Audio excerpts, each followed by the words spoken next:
Leviticus chapter 1. The Lord called to Moses and spoke to him from the tent of meeting. He said, "Speak to the Israelites and say to them, when anyone among you brings an offering to the Lord, bring as your offering an animal from either the herd or the flock. If the offering is a burnt offering from the herd, you are to offer a male without defect. You must present it at the entrance to the tent of meeting, so that it will be acceptable to the Lord. You are to lay your hand on the head of the burnt offering, and it will be accepted on your behalf to make atonement for you. You are to slaughter the young bull before the Lord, and then Aaron's sons the priests shall bring the blood and splash it against the sides of the altar at the entrance to the tent of meeting. You are to skin the burnt offering and cut it into pieces. The sons of Aaron the priest are to put fire on the altar and arrange wood on the fire. Then Aaron's sons the priests shall arrange the pieces, including the head and the fat, on the wood that is burning on the altar. You are to wash the internal organs and the legs with water, and the priest is to burn all of it on the altar. It is a burnt offering, a food offering, an aroma pleasing to the Lord. If the offering is a burnt offering from the flock, from either the sheep or the goats, you are to offer a male without defect. You are to slaughter it at the north side of the altar before the Lord. And Aaron's sons the priests shall splash its blood against the sides of the altar. You are to cut it into pieces, and the priest shall arrange them, including the head and the fat, on the wood that is burning on the altar. You are to wash the internal organs and the legs with water, and the priest is to bring all of them and burn them on the altar. It is a burnt offering, a food offering, an aroma pleasing to the Lord. If the offering to the Lord is a burnt offering of birds, you are to offer a dove or a young pigeon. The priest shall bring it to the altar, wring off the head, and burn it on the altar. Its blood shall be drained out on the side of the altar. He is to remove the crop and the feathers and throw them down east of the altar where the ashes are. He shall tear it open by the wings, not dividing it completely, and then the priest shall burn it on the wood that is burning on the altar. It is a burnt offering, a food offering, an aroma pleasing to the Lord. Chapter 2. When anyone brings a grain offering to the Lord, their offering is to be of the finest flour. They are to pour olive oil on it, put incense on it, and take it to Aaron's sons, the priests. The priest shall take a handful of the flour and oil, together with all the incense, and burn this as a memorial portion on the altar, a food offering, an aroma pleasing to the Lord. The rest of the grain offering belongs to Aaron and his sons. It is a most holy part of the food offerings presented to the Lord. If you bring a grain offering baked in an oven, it is to consist of the finest flour, either thick loaves made without yeast and with olive oil mixed in, or thin loaves made without yeast and brushed with olive oil. If your grain offering is prepared on a griddle, it is to be made of the finest flour mixed with oil and without yeast. Crumble it and pour oil on it. It is a grain offering. If your grain offering is cooked in a pan, it is to be made of the finest flour and some olive oil. Bring the grain offering made of these things to the Lord. Present it to the priest, who shall take it to the altar. He shall take out the memorial portion from the grain offering and burn it on the altar as a food offering, an aroma pleasing to the Lord. The rest of the grain offering belongs to Aaron and his sons. It is a most holy part of the food offerings presented to the Lord. Every grain offering you bring to the Lord must be made without yeast, for you are not to burn any yeast or honey in a food offering presented to the Lord.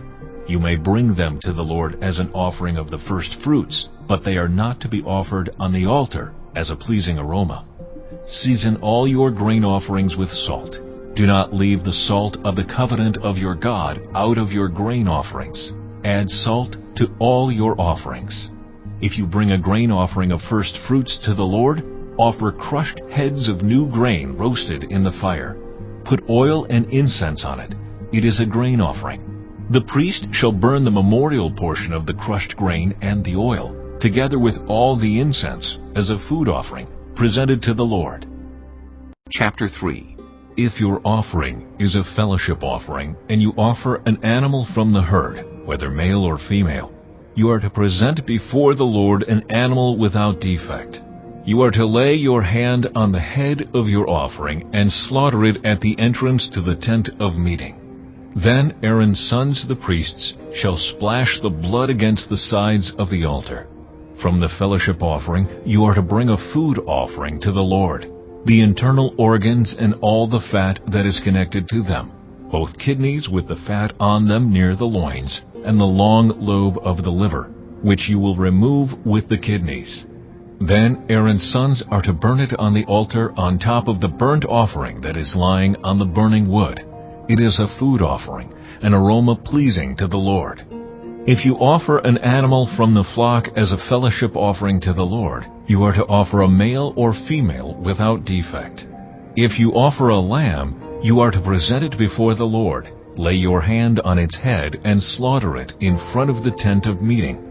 Then Aaron's sons shall splash its blood against the sides of the altar. From the fellowship offering, you are to bring a food offering to the Lord. Its fat, the entire fat tail cut off close to the backbone, the internal organs and all the fat that is connected to them, both kidneys with the fat on them near the loins, and the long lobe of the liver, which you will remove with the kidneys. The priest shall burn them on the altar as a food offering presented to the Lord. If your offering is a goat, you are to present it before the Lord. Lay your hand on its head and slaughter it in front of the tent of meeting. Then Aaron's sons shall splash its blood against the sides of the altar. From what you offer, you are to present this food offering to the Lord, the internal organs and all the fat that is connected to them, both kidneys with the fat on them near the loins, and the long lobe of the liver, which you will remove with the kidneys. The priest shall burn them on the altar as a food offering, a pleasing aroma. All the fat is the Lord's. This is a lasting ordinance for the generations to come. Wherever you live, you must not eat any fat or any blood. Chapter 4. The Lord said to Moses, Say to the Israelites, when anyone sins unintentionally and does what is forbidden in any of the Lord's commands, if the anointed priest sins, bringing guilt on the people, he must bring to the Lord a young bull without defect as a sin offering for the sin he has committed. He is to present the bull at the entrance to the tent of meeting before the Lord. He is to lay his hand on its head and slaughter it there before the Lord. Then the anointed priest shall take some of the bull's blood and carry it into the tent of meeting. He is to dip his finger into the blood and sprinkle some of it 7 times before the Lord, in front of the curtain of the sanctuary. The priest shall then put some of the blood on the horns of the altar of fragrant incense that is before the Lord in the tent of meeting. The rest of the bull's blood he shall pour out at the base of the altar of burnt offering at the entrance to the tent of meeting.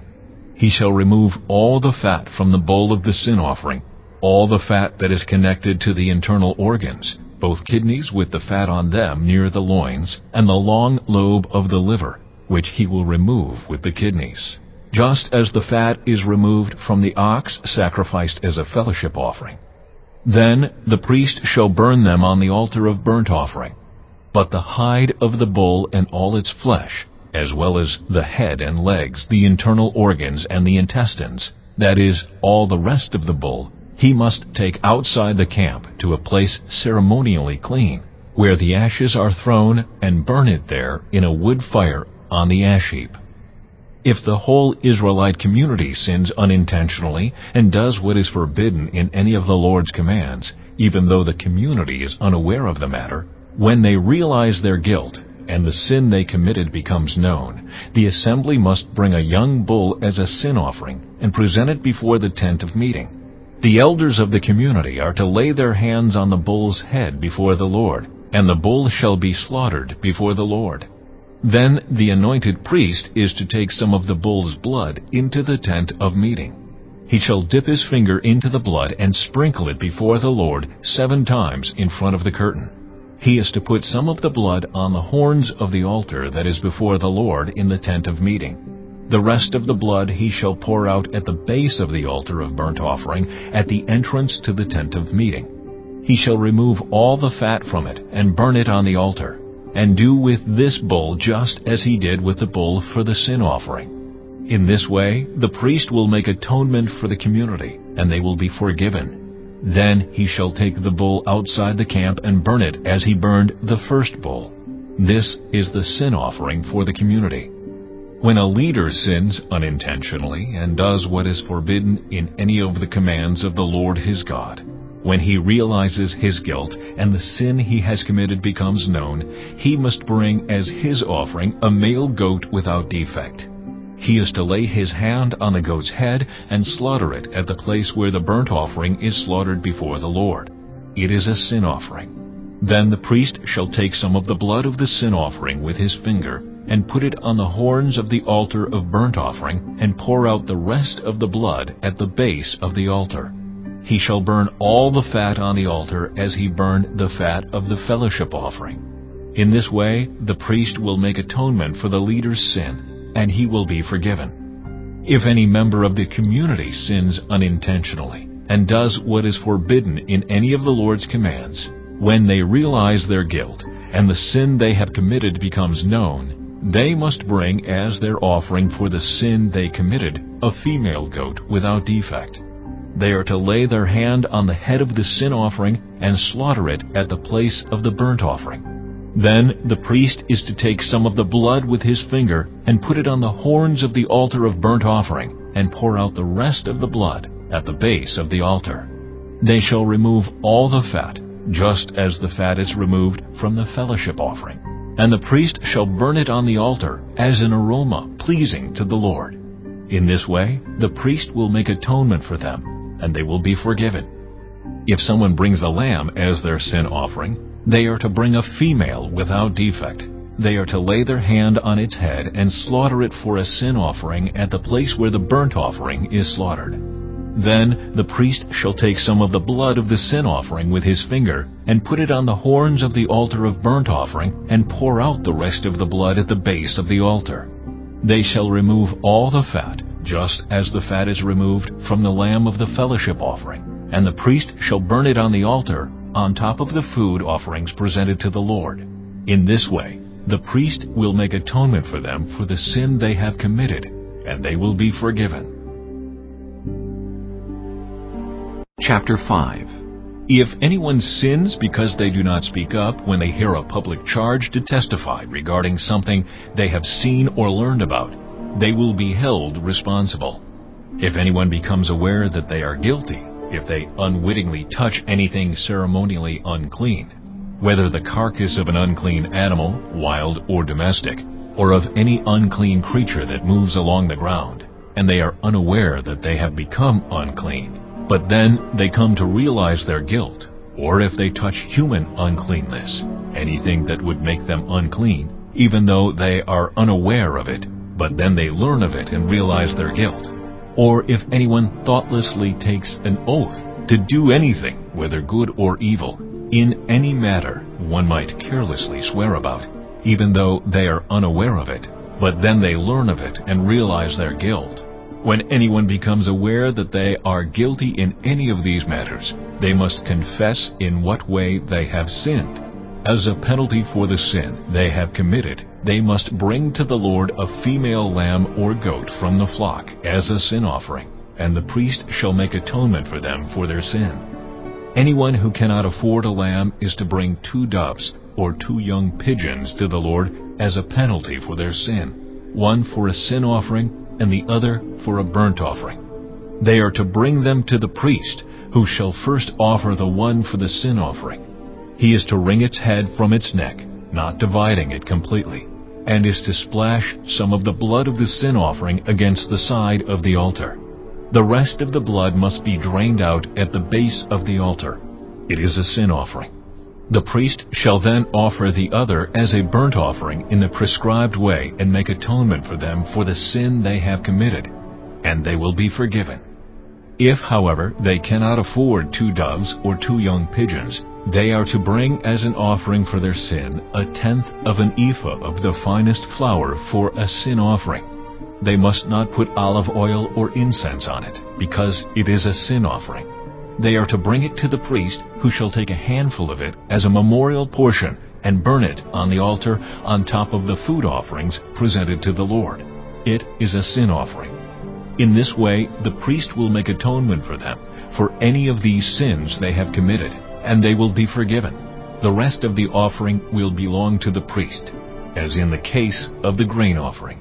The Lord said to Moses, When anyone is unfaithful to the Lord by sinning unintentionally in regard to any of the Lord's holy things, they are to bring to the Lord as a penalty a ram from the flock, one without defect, and of the proper value in silver according to the sanctuary shekel. It is a guilt offering. They must make restitution for what they have failed to do in regard to the holy things, pay an additional penalty of 1/5 of its value, and give it all to the priest. The priest will make atonement for them with the ram as a guilt offering, and they will be forgiven. If anyone sins and does what is forbidden in any of the Lord's commands, even though they do not know it, they are guilty and will be held responsible. They are to bring to the priest as a guilt offering a ram from the flock, one without defect and of the proper value. In this way the priest will make atonement for them for the wrong they have committed unintentionally, and they will be forgiven. It is a guilt offering. They have been guilty of wrongdoing against the Lord. Chapter 6. The Lord said to Moses, If anyone sins and is unfaithful to the Lord by deceiving a neighbor about something entrusted to them or left in their care, or about something stolen, or if they cheat their neighbor, or if they find lost property and lie about it, or if they swear falsely about any such sin that people may commit, when they sin in any of these ways and realize their guilt, they must return what they have stolen or taken by extortion, or what was entrusted to them, or the lost property they found, or whatever it was they swore falsely about. They must make restitution in full, add 1/5 of the value to it, and give it all to the owner on the day they present their guilt offering. And as a penalty, they must bring to the priest, that is, to the Lord, their guilt offering, a ram from the flock, one without defect, and of the proper value. In this way, the priest will make atonement for them before the Lord, and they will be forgiven for any of the things they did that made them guilty. The Lord said to Moses, Give Aaron and his sons this command. These are the regulations for the burnt offering. The burnt offering is to remain on the altar hearth throughout the night, till morning, and the fire must be kept burning on the altar. The priest shall then put on his linen clothes, with linen undergarments next to his body, and shall remove the ashes of the burnt offering that the fire has consumed on the altar, and place them beside the altar. Then he is to take off these clothes and put on others, and carry the ashes outside the camp to a place that is ceremonially clean. The fire on the altar must be kept burning. It must not go out. Every morning the priest is to add firewood and arrange the burnt offering on the fire, and burn the fat of the fellowship offerings on it. The fire must be kept burning on the altar continuously. It must not go out. These are the regulations for the grain offering. Aaron's sons are to bring it before the Lord in front of the altar. The priest is to take a handful of the finest flour and some olive oil, together with all the incense on the grain offering, and burn the memorial portion on the altar as an aroma pleasing to the Lord. Aaron and his sons shall eat the rest of it, but it is to be eaten without yeast in the sanctuary area. They are to eat it in the courtyard of the tent of meeting. It must not be baked with yeast. I have given it as their share of the food offerings presented to me. Like the sin offering and the guilt offering, it is most holy. Any male descendant of Aaron may eat it. For all generations to come, it is his perpetual share of the food offerings presented to the Lord. Whatever touches them will become holy. The Lord also said to Moses, This is the offering Aaron and his sons are to bring to the Lord on the day he is anointed. 1/10 of an ephah of the finest flour as a regular grain offering, half of it in the morning and half in the evening. It must be prepared with oil on a griddle. Bring it well mixed, and present the grain offering broken in pieces as an aroma pleasing to the Lord. The son who is to succeed him as anointed priest shall prepare it. It is the Lord's perpetual share, and is to be burned completely. Every grain offering of a priest shall be burned completely. It must not be eaten. The Lord said to Moses, Say to Aaron and his sons, These are the regulations for the sin offering. The sin offering is to be slaughtered before the Lord, in the place the burnt offering is slaughtered. It is most holy. The priest who offers it shall eat it. It is to be eaten in the sanctuary area, in the courtyard of the tent of meeting. Whatever touches any of the flesh will become holy. And if any of the blood is spattered on a garment, you must wash it in the sanctuary area. The clay pot the meat is cooked in must be broken. But if it is cooked in a bronze pot, the pot is to be scoured and rinsed with water. Any male in a priest's family may eat it. It is most holy. But any sin offering whose blood is brought into the tent of meeting to make atonement in the holy place must not be eaten. It must be burned up. Chapter 7. These are the regulations for the guilt offering, which is most holy. The guilt offering is to be slaughtered in the place where the burnt offering is slaughtered, and its blood is to be splashed against the sides of the altar. All its fat shall be offered, the fat tail and the fat that covers the internal organs, both kidneys with the fat on them near the loins, and the long lobe of the liver, which is to be removed with the kidneys. The priest shall burn them on the altar as a food offering presented to the Lord. It is a guilt offering. Any male in a priest's family may eat it, but it must be eaten in the sanctuary area. It is most holy. The same law applies to both the sin offering and the guilt offering. They belong to the priest who makes atonement with them. The priest who offers a burnt offering for anyone may keep its hide for himself. Every grain offering baked in an oven or cooked in a pan or on a griddle belongs to the priest who offers it. And every grain offering, whether mixed with olive oil or dry, belongs equally to all the sons of Aaron. These are the regulations for the fellowship offering anyone may present to the Lord. If they offer it as an expression of thankfulness, then along with this thank offering, they are to offer thick loaves made without yeast and with olive oil mixed in, thin loaves made without yeast and brushed with oil, and thick loaves of the finest flour, well kneaded and with oil mixed in. Along with their fellowship offering of thanksgiving, they are to present an offering with thick loaves of bread made with yeast. They are to bring one of each kind as an offering, a contribution to the Lord. It belongs to the priest who splashes the blood of the fellowship offering against the altar. The meat of their fellowship offering of thanksgiving must be eaten on the day it is offered. They must leave none of it till morning. If, however, their offering is the result of a vow or is a free will offering, the sacrifice shall be eaten on the day they offer it, but anything left over may be eaten on the next day. Any meat of the sacrifice left over till the third day must be burned up. If any meat of the fellowship offering is eaten on the third day, the one who offered it will not be accepted. It will not be reckoned to their credit, for it has become impure. The person who eats any of it will be held responsible. Meat that touches anything ceremonially unclean must not be eaten. It must be burned up. As for other meat, anyone ceremonially clean may eat it. But if anyone who is unclean eats any meat of the fellowship offering belonging to the Lord, they must be cut off from their people. Anyone who touches something unclean, whether human uncleanness, or an unclean animal, or any unclean creature that moves along the ground, and then eats any of the meat of the fellowship offering belonging to the Lord, must be cut off from their people. The Lord said to Moses, Say to the Israelites, Do not eat any of the fat of cattle, sheep, or goats. The fat of an animal found dead or torn by wild animals may be used for any other purpose, but you must not eat it. Anyone who eats the fat of an animal from which a food offering may be presented to the Lord must be cut off from their people. And wherever you live, you must not eat the blood of any bird or animal.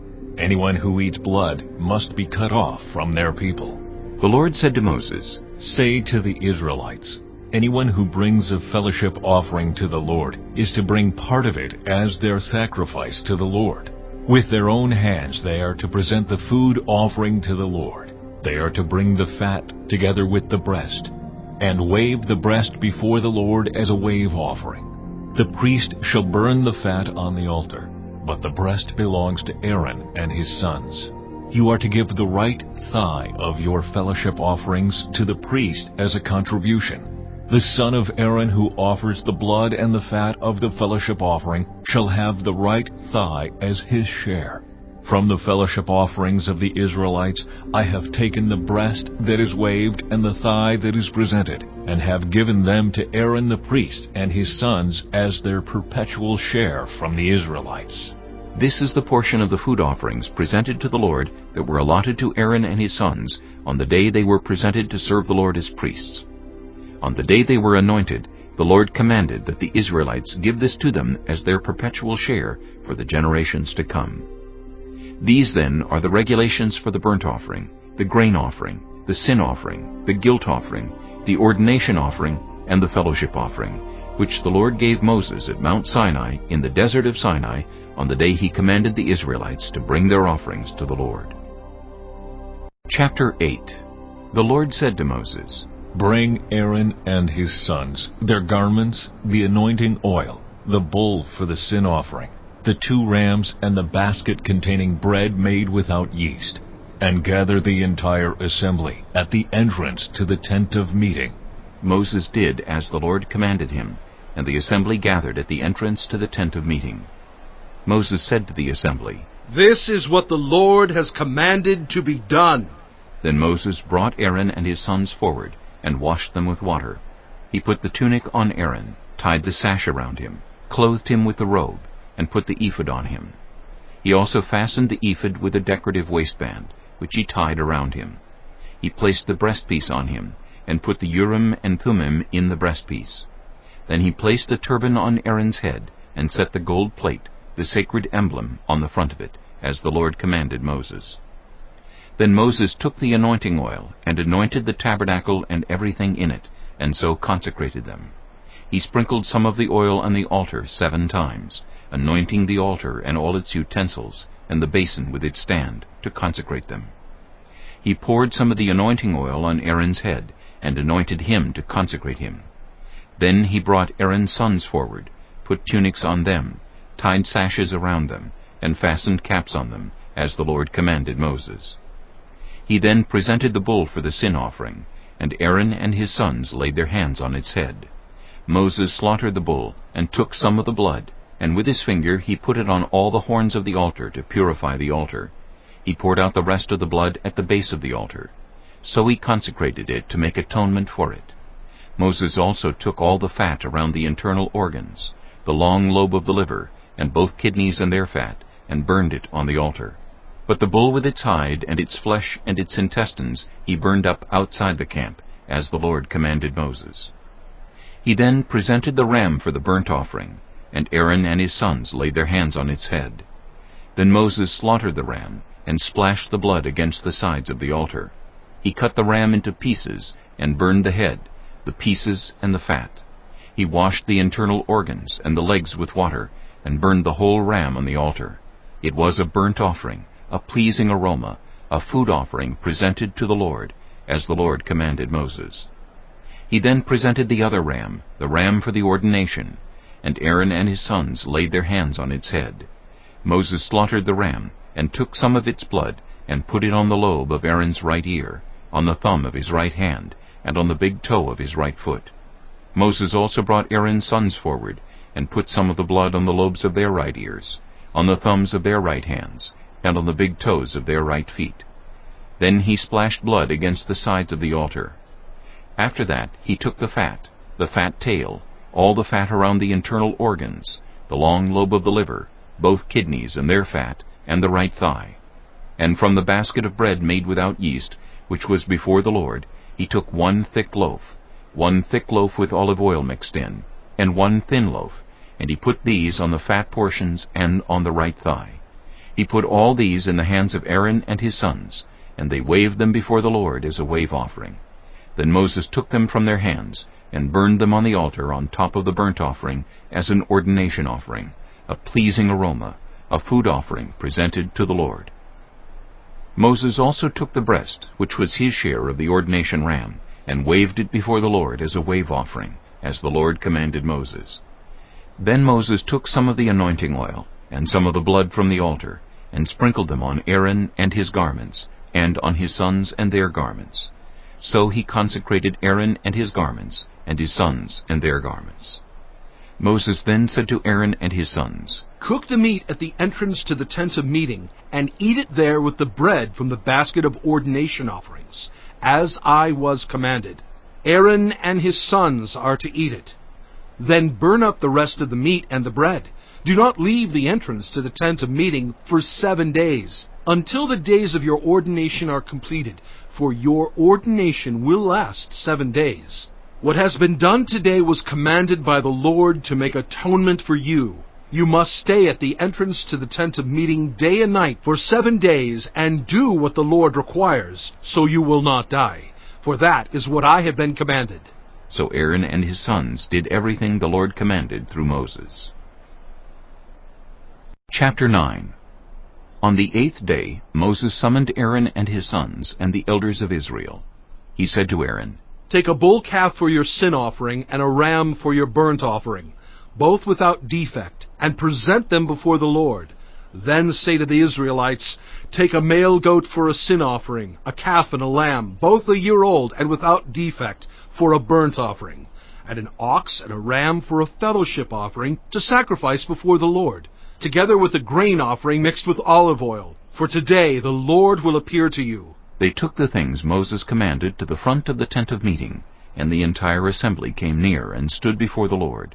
Then Moses said, "This is what the Lord has commanded you to do, so that the glory of the Lord may appear to you." Moses said to Aaron, "Come to the altar and sacrifice your sin offering and your burnt offering, and make atonement for yourself and the people.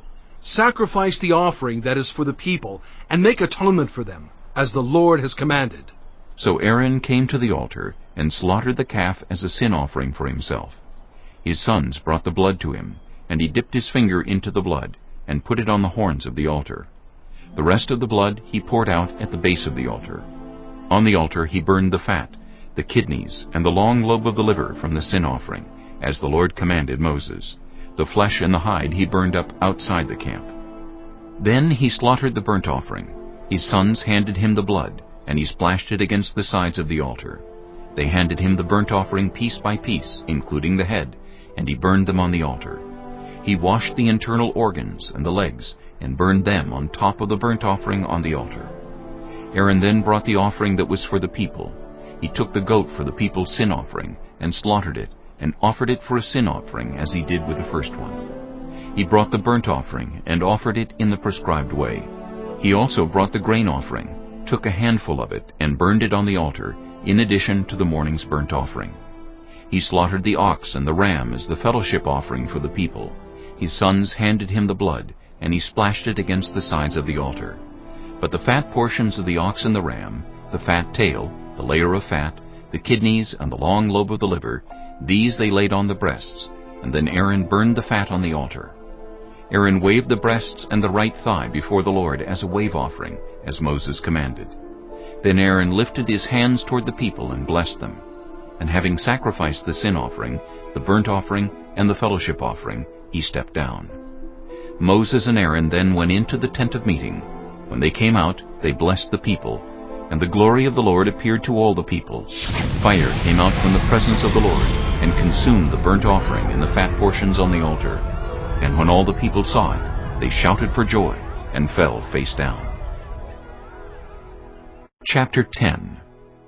Aaron's sons, Nadab and Abihu, took their censers, put fire in them, and added incense. And they offered unauthorized fire before the Lord. contrary to his command. So fire came out from the presence of the Lord and consumed them, and they died before the Lord. Moses then said to Aaron, This is what the Lord spoke of when he said, Among those who approach me, I will be proved holy. In the sight of all the people, I will be honored. Aaron remained silent. Moses summoned Mishael and Elzaphan, sons of Aaron's uncle Uzziel, and said to them, Come here, carry your cousins outside the camp, away from the front of the sanctuary. So they came and carried them, still in their tunics, outside the camp, as Moses ordered. Then Moses said to Aaron and his sons Eleazar and Ithamar, Do not let your hair become unkempt, and do not tear your clothes, or you will die, and the Lord will be angry with the whole community. But your relatives, all the Israelites, may mourn for those the Lord has destroyed by fire. Do not leave the entrance to the tent of meeting, or you will die, because the Lord's anointing oil is on you. So they did as Moses said. Then the Lord said to Aaron, You and your sons are not to drink wine or other fermented drink whenever you go into the tent of meeting, or you will die. This is a lasting ordinance for the generations to come, so that you can distinguish between the holy and the common, between the unclean and the clean, and so you can teach the Israelites all the decrees the Lord has given them through Moses. Moses said to Aaron and his remaining sons, Eleazar and Ithamar, Take the grain offering left over from the food offerings prepared without yeast and presented to the Lord, and eat it beside the altar, for it is most holy. Eat it in the sanctuary area, because it is your share and your son's share of the food offerings presented to the Lord. For so I have been commanded. But you and your sons and your daughters may eat the breast that was waved, and the thigh that was presented. Eat them in a ceremonially clean place. They have been given to you and your children as your share of the Israelites' fellowship offerings. The thigh that was presented and the breast that was waved must be brought with the fat portions of the food offerings, to be waved before the Lord as a wave offering. This will be the perpetual share for you and your children, as the Lord has commanded. When Moses inquired about the goat of the sin offering, and found that it had been burned up, he was angry with Eleazar and Ithamar, Aaron's remaining sons, and asked, Why didn't you eat the sin offering in the sanctuary area? It is most holy. It was given to you to take away the guilt of the community by making atonement for them before the Lord. Since its blood was not taken into the holy place, you should have eaten the goat in the sanctuary area, as I commanded. Aaron replied to Moses, Today they sacrifice their sin offering and their burnt offering before the Lord. But such things as this have happened to me. Would the Lord have been pleased if I had eaten the sin offering today? When Moses heard this, he was satisfied. Chapter 11. The Lord said to Moses and Aaron, Say to the Israelites, Of all the animals that live on land, these are the ones you may eat.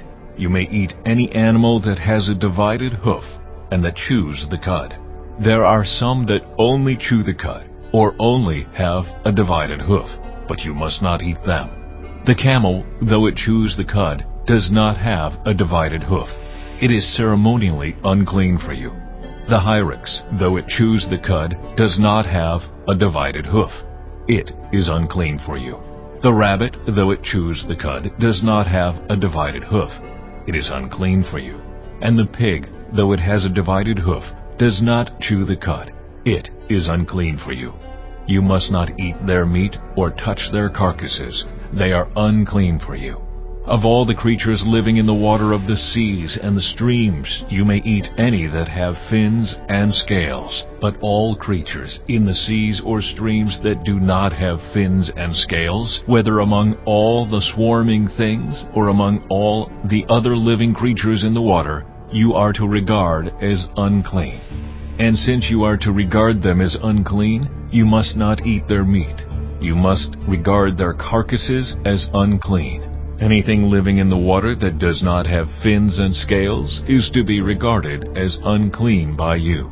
These are the birds you are to regard as unclean and not eat because they are unclean: the eagle, the vulture, the black vulture, the red kite, any kind of black kite, any kind of raven, the horned owl, the screech owl, the gull, any kind of hawk, the little owl, the cormorant, the great owl, the white owl, the desert owl, the osprey, the stork, any kind of heron, the hoopoe, and the bat.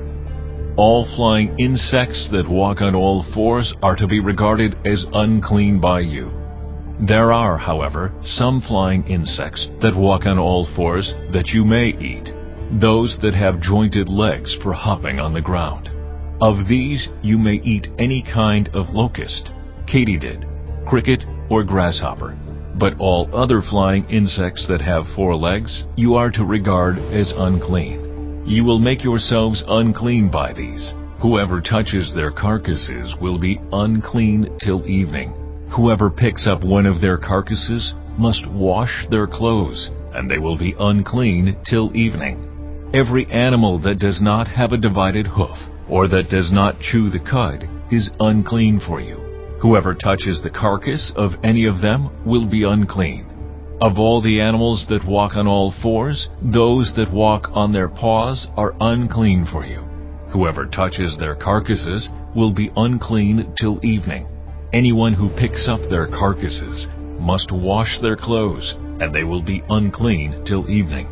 These animals are unclean for you. Of the animals that move along the ground, these are unclean for you: the weasel, the rat, any kind of great lizard, the gecko, the monitor lizard, the wall lizard, the skink, and the chameleon. Of all those that move along the ground, these are unclean for you. Whoever touches them when they are dead will be unclean till evening. When one of them dies and falls on something, that article, whatever its use, will be unclean, whether it is made of wood, cloth, hide, or sackcloth. Put it in water, it will be unclean till evening, and then it will be clean. If one of them falls into a clay pot, everything in it will be unclean, and you must break the pot. Any food you are allowed to eat that has come into contact with water from any such pot is unclean, and any liquid that is drunk from such a pot is unclean. Anything that one of their carcasses falls on becomes unclean. An oven or cooking pot must be broken up. They are unclean, and you are to regard them as unclean. A spring, however, or a cistern for collecting water, remains clean, but anyone who touches one of these carcasses is unclean. If a carcass falls on any seeds that are to be planted, they remain clean. But if water has been put on the seed and a carcass falls on it, it is unclean for you. If an animal that you are allowed to eat dies, anyone who touches its carcass will be unclean till evening. Anyone who eats some of its carcass must wash their clothes, and they will be unclean till evening. Anyone who picks up the carcass must wash their clothes, and they will be unclean till evening. Every creature that moves along the ground is to be regarded as unclean. It is not to be eaten. You are not to eat any creature that moves along the ground, whether it moves on its belly or walks on all fours or on many feet. It is unclean. Do not defile yourselves by any of these creatures. Do not make yourselves unclean by means of them, or be made unclean by them. I am the Lord your God. Consecrate yourselves and be holy, because I am holy. Do not make yourselves unclean by any creature that moves along the ground. I am the Lord, who brought you up out of Egypt to be your God. Therefore, be holy, because I am holy. These are the regulations concerning animals, birds, every living thing that moves about in the water, and every creature that moves along the ground. You must distinguish between the unclean and the clean, between living creatures that may be eaten and those that may not be eaten. Chapter 12.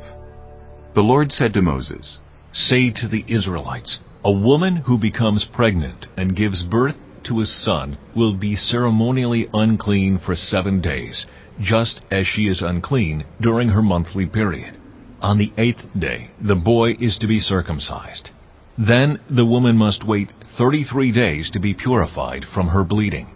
She must not touch anything sacred or go to the sanctuary until the days of her purification are over.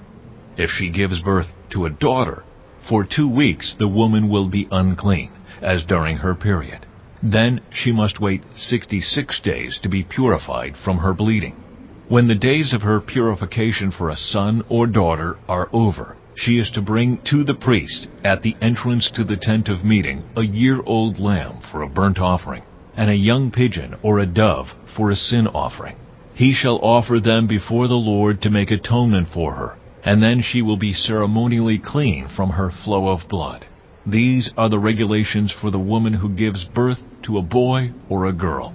But if she cannot afford a lamb, she is to bring 2 doves or 2 young pigeons, one for a burnt offering and the other for a sin offering. In this way the priest will make atonement for her, and she will be clean. Chapter 13. The Lord said to Moses and Aaron, When anyone has a swelling or a rash or a shiny spot on their skin that may be a defiling skin disease, they must be brought to Aaron the priest, or to one of his sons who is a priest. The priest is to examine the sore on the skin, and if the hair in the sore has turned white, and the sore appears to be more than skin deep, it is a defiling skin disease. When the priest examines that person, he shall pronounce them ceremonially unclean. If the shiny spot on the skin is white, but does not appear to be more than skin deep, and the hair in it has not turned white, the priest is to isolate the affected person for 7 days. On the 7th day, the priest is to examine them, and if he sees that the sore is unchanged and has not spread in the skin, he is to isolate them for another 7 days. On the 7th day, the priest is to examine them again, and if the sore has faded and has not spread in the skin, the priest shall pronounce them clean. It is only a rash. They must wash their clothes, and they will be clean. But if the rash does spread in their skin after they have shown themselves to the priest to be pronounced clean, they must appear before the priest again. The priest is to examine that person, and if the rash has spread in the skin, he shall pronounce them unclean. It is a defiling skin disease. When anyone has a defiling skin disease, they must be brought to the priest. The priest is to examine them. And if there is a white swelling in the skin that has turned the hair white, and if there is raw flesh in the swelling, it is a chronic skin disease, and the priest shall pronounce them unclean. He is not to isolate them, because they are already unclean. If the disease breaks out all over their skin, and, so far as the priest can see, it covers all the skin of the affected person from head to foot, the priest is to examine them. And if the disease has covered their whole body, he shall pronounce them clean. Since it has all turned white, they are clean. But whenever raw flesh appears on them, they will be unclean. When the priest sees the raw flesh, he shall pronounce them unclean. The raw flesh is unclean. They have a defiling disease. If the raw flesh changes and turns white, they must go to the priest. The priest is to examine them. And if the sores have turned white, the priest shall pronounce the affected person clean. Then they will be clean. When someone has a boil on their skin and it heals, and in the place where the boil was, a white swelling or reddish white spot appears, they must present themselves to the priest. The priest is to examine it, and if it appears to be more than skin deep, and the hair in it has turned white, the priest shall pronounce that person unclean. It is a defiling skin disease that has broken out where the boil was.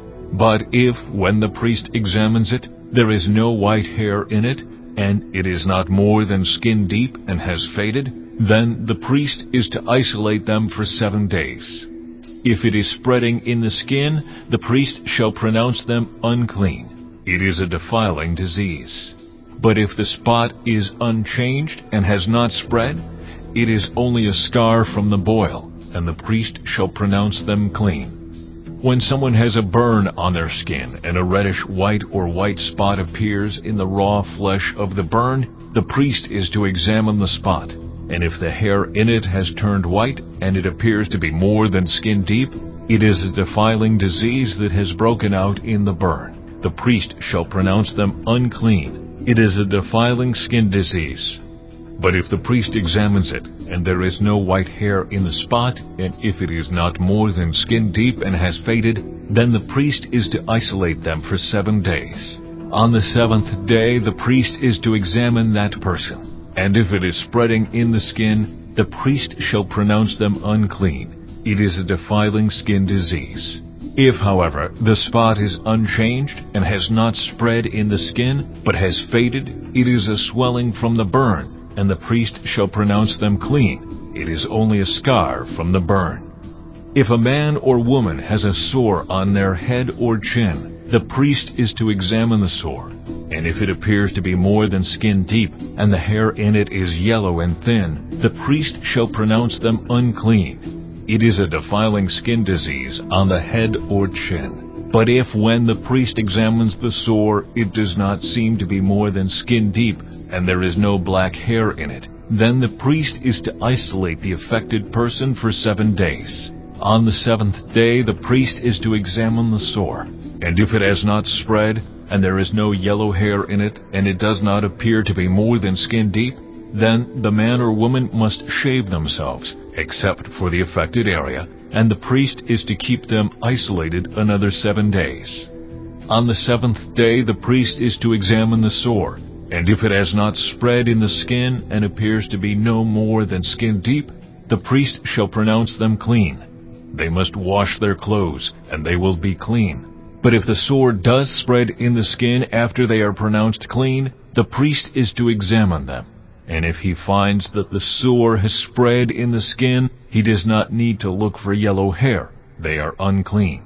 If, however, the sore is unchanged so far as the priest can see, and if black hair has grown in it, the affected person is healed. They are clean, and the priest shall pronounce them clean. When a man or woman has white spots on the skin, the priest is to examine them. And if the spots are dull white, it is a harmless rash that has broken out on the skin. They are clean. A man who has lost his hair and is bald is clean. If he has lost his hair from the front of his scalp and has a bald forehead, he is clean. But if he has a reddish-white sore on his bald head or forehead, it is a defiling disease breaking out on his head or forehead. The priest is to examine him, and if the swollen sore on his head or forehead is reddish-white like a defiling skin disease, the man is diseased and is unclean. The priest shall pronounce him unclean because of the sore on his head. Anyone with such a defiling disease must wear torn clothes, let their hair be unkempt, cover the lower part of their face, and cry out, "Unclean, unclean." As long as they have the disease, they remain unclean. They must live alone. They must live outside the camp. As for any fabric that is spoiled with a defiling mold, any woolen or linen clothing, any woven or knitted material of linen or wool, any leather or anything made of leather, if the affected area in the fabric, the leather, the woven or knitted material, or any leather article is greenish or reddish, it is a defiling mold and must be shown to the priest. The priest is to examine the affected area and isolate the article for 7 days. On the 7th day, he is to examine it. And if the mold has spread in the fabric, the woven or knitted material, or the leather, whatever its use, it is a persistent defiling mold. The article is unclean. He must burn the fabric, the woven or knitted material of wool or linen, or any leather article that has been spoiled, because the defiling mold is persistent. The article must be burned. But if, when the priest examines it, the mold has not spread in the fabric, the woven or knitted material, or the leather article, he shall order that the spoiled article be washed. Then he is to isolate it for another 7 days. After the article has been washed, the priest is to examine it again. And if the mold has not changed its appearance, even though it has not spread, it is unclean. Burn it, no matter which side of the fabric has been spoiled.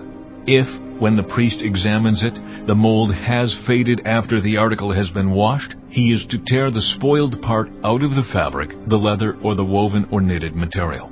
But if it reappears in the fabric, in the woven or knitted material, or in the leather article, it is a spreading mold. Whatever has the mold must be burned. Any fabric, woven or knitted material, or any leather article that has been washed and is rid of the mold must be washed again. Then it will be clean. These are the regulations concerning defiling molds in woolen or linen clothing, woven or knitted material, or any leather article, for pronouncing them clean or unclean. Chapter 14. The Lord said to Moses, These are the regulations for any diseased person at the time of their ceremonial cleansing, when they are brought to the priest. The priest is to go outside the camp and examine them. If they have been healed of their defiling skin disease, the priest shall order that 2 live clean birds and some cedar wood, scarlet yarn, and hyssop be brought for the person to be cleansed. Then the priest shall order that one of the birds be killed over fresh water in a clay pot.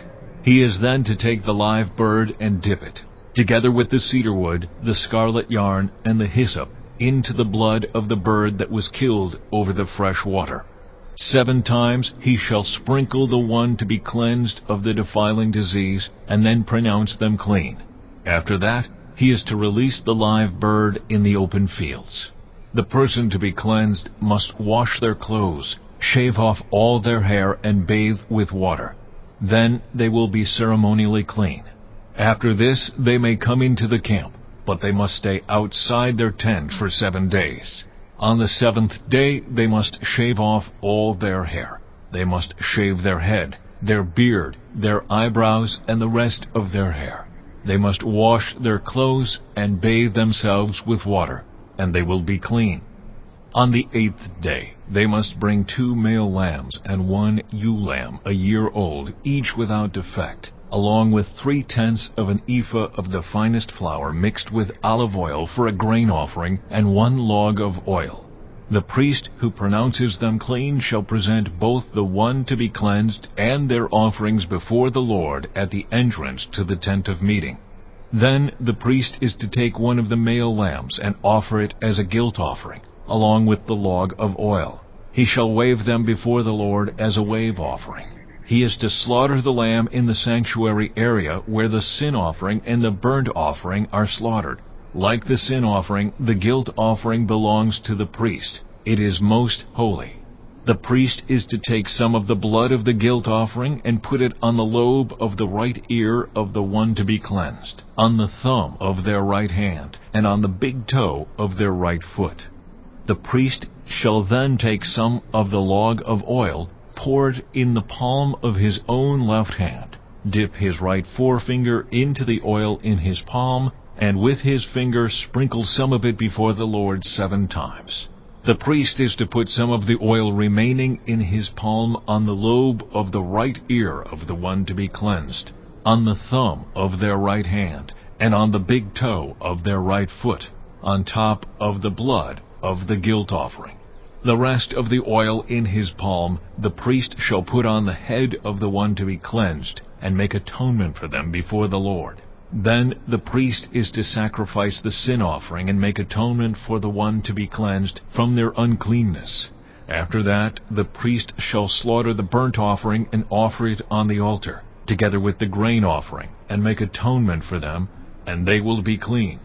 If, however, they are poor and cannot afford these, they must take 1 male lamb as a guilt offering to be waved to make atonement for them, together with 1/10 of an ephah of the finest flour mixed with olive oil for a grain offering, a log of oil, and 2 doves or 2 young pigeons, such as they can afford, one for a sin offering, and the other for a burnt offering.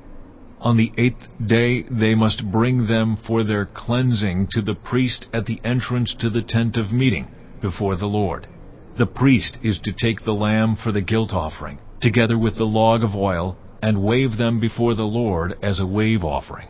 He shall slaughter the lamb for the guilt offering, and take some of its blood, and put it on the lobe of the right ear of the one to be cleansed, on the thumb of their right hand, and on the big toe of their right foot.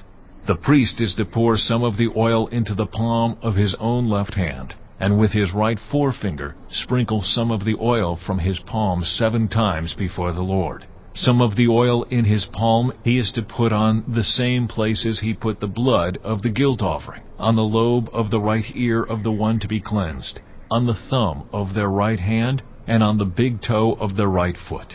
The rest of the oil in his palm the priest shall put on the head of the one to be cleansed, to make atonement for them before the Lord. Then he shall sacrifice the doves or the young pigeons, such as the person can afford, one as a sin offering and the other as a burnt offering, together with the grain offering. In this way the priest will make atonement before the Lord on behalf of the one to be cleansed. These are the regulations for anyone who has a defiling skin disease and who cannot afford the regular offerings for their cleansing. The Lord said to Moses and Aaron, When you enter the land of Canaan, which I am giving you as your possession, and I put a spreading mold in a house in that land, the owner of the house must go and tell the priest, I have seen something that looks like a defiling mold in my house. The priest is to order the house to be emptied before he goes in to examine the mold, so that nothing in the house will be pronounced unclean. After this, the priest is to go in and inspect the house. He is to examine the mold on the walls, and if it has greenish or reddish depressions that appear to be deeper than the surface of the wall, the priest shall go out the doorway of the house and close it up for 7 days. On the 7th day the priest shall return to inspect the house. If the mold has spread on the walls, he is to order that the contaminated stones be torn out and thrown into an unclean place outside the town. He must have all the inside walls of the house scraped, and the material that is scraped off dumped into an unclean place outside the town. Then they are to take other stones to replace these, and take new clay and plaster the house. If the defiling mold reappears in the house after the stones have been torn out and the house scraped and plastered, the priest is to go and examine it, and if the mold has spread in the house, it is a persistent defiling mold. The house is unclean. It must be torn down, its stones, timbers, and all the plaster, and taken out of the town to an unclean place. Anyone who goes into the house while it is closed up will be unclean till evening. Anyone who sleeps or eats in the house must wash their clothes. But if the priest comes to examine it, and the mold has not spread after the house has been plastered, he shall pronounce the house clean, because the defiling mold is gone. To purify the house, he is to take 2 birds and some cedar wood, scarlet yarn, and hyssop. He shall kill one of the birds over fresh water in a clay pot. Then he is to take the cedar wood, the hyssop, the scarlet yarn, and the live bird, dip them into the blood of the dead bird and the fresh water, and sprinkle the house 7 times. He shall purify the house with the bird's blood, the fresh water, the live bird, the cedar wood, the hyssop, and the scarlet yarn. Then he is to release the live bird in the open fields outside the town. In this way he will make atonement for the house, and it will be clean. These are the regulations for any defiling skin disease, for a sore, for defiling molds in fabric or in a house, and for a swelling, a rash, or a shiny spot, to determine when something is clean or unclean. These are the regulations for defiling skin diseases and defiling molds. Chapter 15. The Lord said to Moses and Aaron, Speak to the Israelites and say to them, When any man has an unusual bodily discharge, such a discharge is unclean. Whether it continues flowing from his body or is blocked, it will make him unclean. This is how his discharge will bring about uncleanness. Any bed the man with a discharge lies on will be unclean, and anything he sits on will be unclean. Anyone who touches his bed must wash their clothes and bathe with water, and they will be unclean till evening. Whoever sits on anything that the man with a discharge sat on must wash their clothes and bathe with water, and they will be unclean till evening. Whoever touches the man who has a discharge must wash their clothes and bathe with water, and they will be unclean till evening. If the man with the discharge spits on anyone who is clean, they must wash their clothes and bathe with water, and they will be unclean till evening. Everything the man sits on when riding will be unclean, and whoever touches any of the things that were under him will be unclean till evening. Whoever picks up those things must wash their clothes and bathe with water, and they will be unclean till evening. Anyone the man with a discharge touches without rinsing his hands with water must wash their clothes and bathe with water, and they will be unclean till evening. A clay pot that the man touches must be broken, and any wooden article is to be rinsed with water. When a man is cleansed from his discharge, he is to count off 7 days for his ceremonial cleansing. He must wash his clothes and bathe himself with fresh water, and he will be clean. On the 8th day he must take 2 doves or 2 young pigeons, and come before the Lord to the entrance to the tent of meeting and give them to the priest. The priest is to sacrifice them, the one for a sin offering and the other for a burnt offering. In this way he will make atonement before the Lord for the man because of his discharge. When a man has an emission of semen, he must bathe his whole body with water, and he will be unclean till evening. Any clothing or leather that has semen on it must be washed with water, and it will be unclean till evening. When a man has sexual relations with a woman and there is an emission of semen, both of them must bathe with water, and they will be unclean till evening. When a woman has her regular flow of blood, the impurity of her monthly period will last 7 days, and anyone who touches her will be unclean till evening. Anything she lies on during her period will be unclean, and anything she sits on will be unclean. Anyone who touches her bed will be unclean. They must wash their clothes and bathe with water, and they will be unclean till evening. Anyone who touches anything she sits on will be unclean. They must wash their clothes and bathe with water, and they will be unclean till evening. Whether it is the bed or anything she was sitting on, when anyone touches it, they will be unclean till evening. If a man has sexual relations with her and her monthly flow touches him, he will be unclean for 7 days. Any bed he lies on will be unclean. When a woman has a discharge of blood for many days at a time other than her monthly period, or has a discharge that continues beyond her period, she will be unclean as long as she has the discharge, just as in the days of her period. Any bed she lies on while her discharge continues will be unclean, as is her bed during her monthly period, and anything she sits on will be unclean, as during her period. Anyone who touches them will be unclean. They must wash their clothes and bathe with water, and they will be unclean till evening. When she is cleansed from her discharge, she must count off 7 days, and after that she will be ceremonially clean. On the 8th day she must take 2 doves or 2 young pigeons, and bring them to the priest at the entrance to the tent of meeting. The priest is to sacrifice one for a sin offering and the other for a burnt offering. In this way he will make atonement for her before the Lord for the uncleanness of her discharge. You must keep the Israelites separate from things that make them unclean, so they will not die in their uncleanness for defiling my dwelling place, which is among them. These are the regulations for a man with a discharge, for anyone made unclean by an emission of semen, for a woman in her monthly period, for a man or a woman with a discharge, and for a man who has sexual relations with a woman who is ceremonially unclean. Chapter 16. The Lord spoke to Moses after the death of the 2 sons of Aaron who died when they approached the Lord. The Lord said to Moses, Tell your brother Aaron that he is not to come whenever he chooses into the most holy place behind the curtain in front of the atonement cover on the ark, or else he will die. For I will appear in the cloud over the atonement cover. This is how Aaron is to enter the most holy place.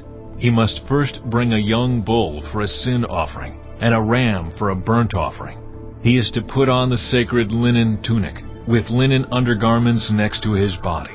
He is to tie the linen sash around him and put on the linen turban. These are sacred garments, so he must bathe himself with water before he puts them on.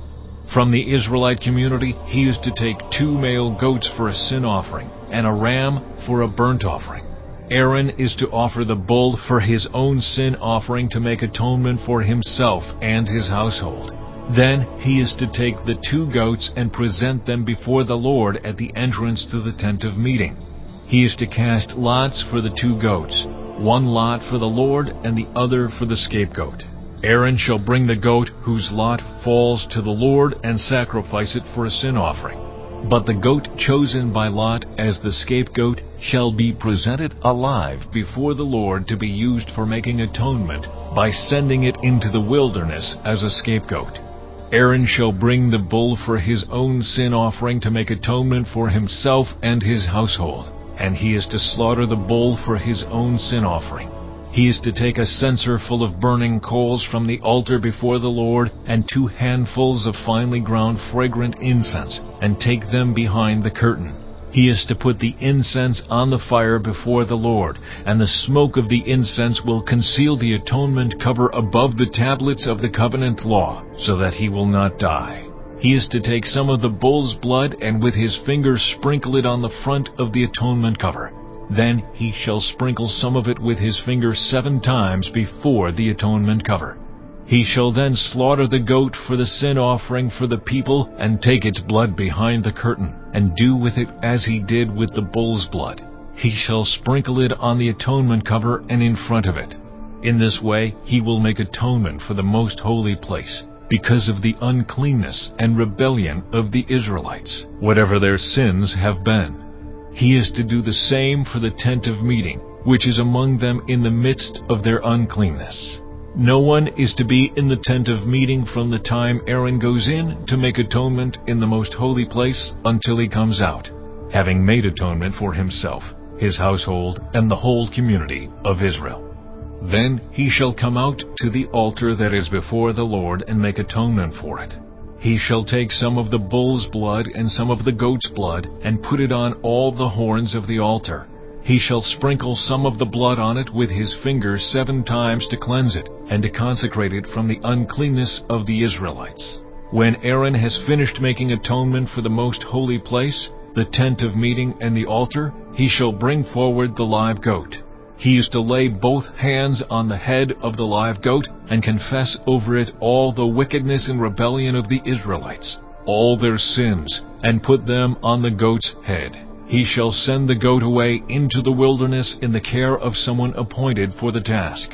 The goat will carry on itself all their sins to a remote place, and the man shall release it in the wilderness.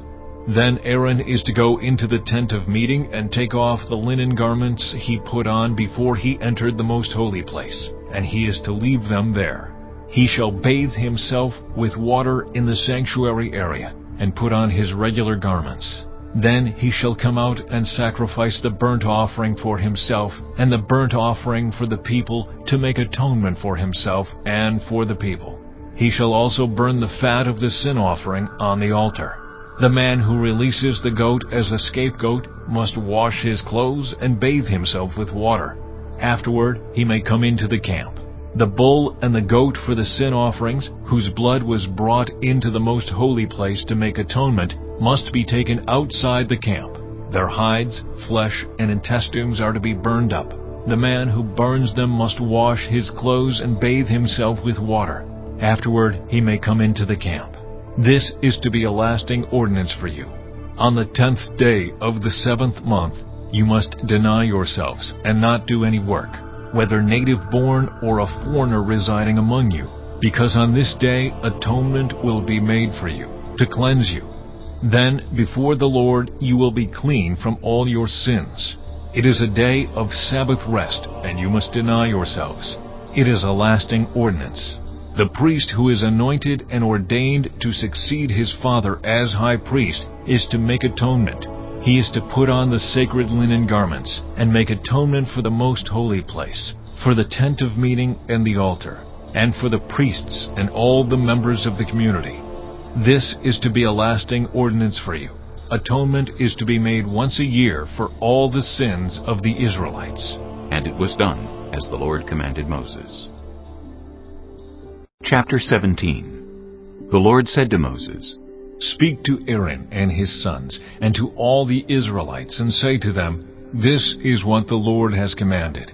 Any Israelite who sacrifices an ox, a lamb, or a goat in the camp or outside of it, instead of bringing it to the entrance to the tent of meeting to present it as an offering to the Lord in front of the tabernacle of the Lord, that person shall be considered guilty of bloodshed. They have shed blood and must be cut off from their people. This is so the Israelites will bring to the Lord the sacrifices they are now making in the open fields. They must bring them to the priest, that is, to the Lord, at the entrance to the tent of meeting, and sacrifice them as fellowship offerings. The priest is to splash the blood against the altar of the Lord at the entrance to the tent of meeting, and burn the fat as an aroma pleasing to the Lord. They must no longer offer any of their sacrifices to the goat idols, to whom they prostitute themselves. This is to be a lasting ordinance for them and for the generations to come. Say to them, any Israelite or any foreigner residing among them who offers a burnt offering or sacrifice and does not bring it to the entrance to the tent of meeting to sacrifice it to the Lord must be cut off from the people of Israel. I will set my face against any Israelite or any foreigner residing among them who eats blood, and I will cut them off from the people. For the life of a creature is in the blood, and I have given it to you to make atonement for yourselves on the altar. It is the blood that makes atonement for one's life. Therefore I say to the Israelites, none of you may eat blood, nor may any foreigner residing among you eat blood. Any Israelite or any foreigner residing among you who hunts any animal or bird that may be eaten must drain out the blood and cover it with earth, because the life of every creature is its blood. That is why I have said to the Israelites, you must not eat the blood of any creature, because the life of every creature is its blood. Anyone who eats it must be cut off. Anyone, whether native-born or foreigner, who eats anything found dead or torn by wild animals must wash their clothes and bathe with water, and they will be ceremonially unclean till evening. Then they will be clean. But if they do not wash their clothes and bathe themselves, they will be held responsible. Chapter 18. The Lord said to Moses, Speak to the Israelites and say to them, I am the Lord your God. You must not do as they do in Egypt, where you used to live, and you must not do as they do in the land of Canaan, where I am bringing you. Do not follow their practices. You must obey my laws and be careful to follow my decrees. I am the Lord your God. Keep my decrees and laws, for the person who obeys them will live by them. I am the Lord. No one is to approach any close relative to have sexual relations. I am the Lord. Do not dishonor your father by having sexual relations with your mother. She is your mother. Do not have relations with her.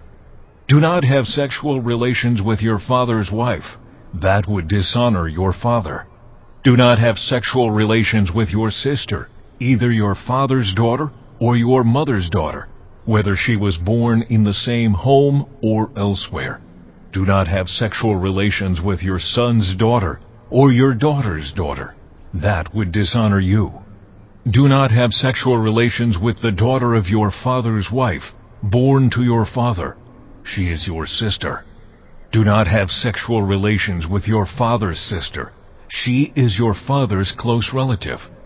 Do not have sexual relations with your mother's sister, because she is your mother's close relative. Do not dishonor your father's brother by approaching his wife to have sexual relations. She is your aunt. Do not have sexual relations with your daughter-in-law. She is your son's wife. Do not have relations with her. Do not have sexual relations with your brother's wife. That would dishonor your brother. Do not have sexual relations with both a woman and her daughter.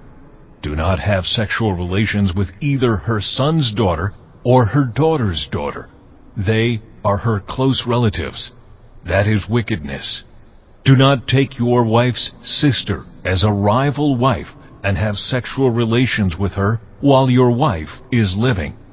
Do not approach a woman to have sexual relations during the uncleanness of her monthly period. Do not have sexual relations with your neighbor's wife and defile yourself with her. Do not give any of your children to be sacrificed to Moloch, for you must not profane the name of your God. I am the Lord. Do not have sexual relations with a man as one does with a woman. That is detestable. Do not have sexual relations with an animal and defile yourself with it. A woman must not present herself to an animal to have sexual relations with it. That is a perversion. Do not defile yourselves in any of these ways, because this is how the nations that I am going to drive out before you became defiled.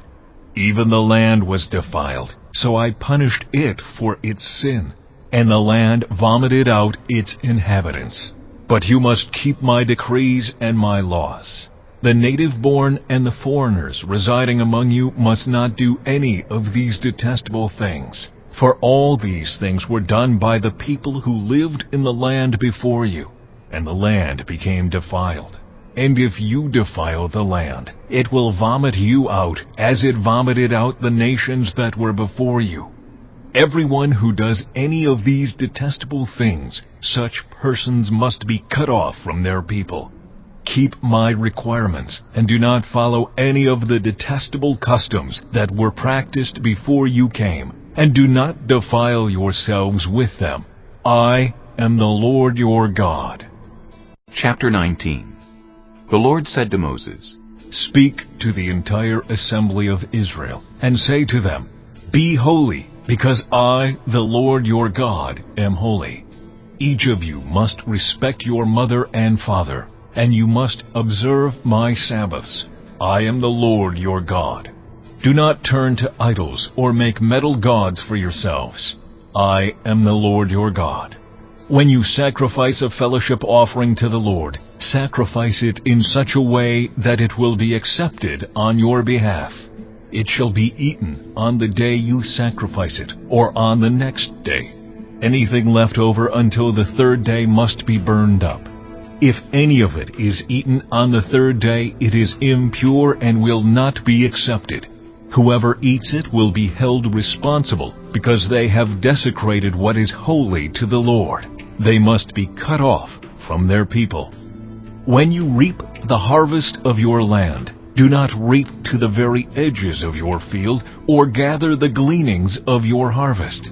Do not go over your vineyard a second time, or pick up the grapes that have fallen. Leave them for the poor and the foreigner. I am the Lord your God. Do not steal. Do not lie. Do not deceive one another. Do not swear falsely by my name, and so profane the name of your God. I am the Lord. Do not defraud or rob your neighbor.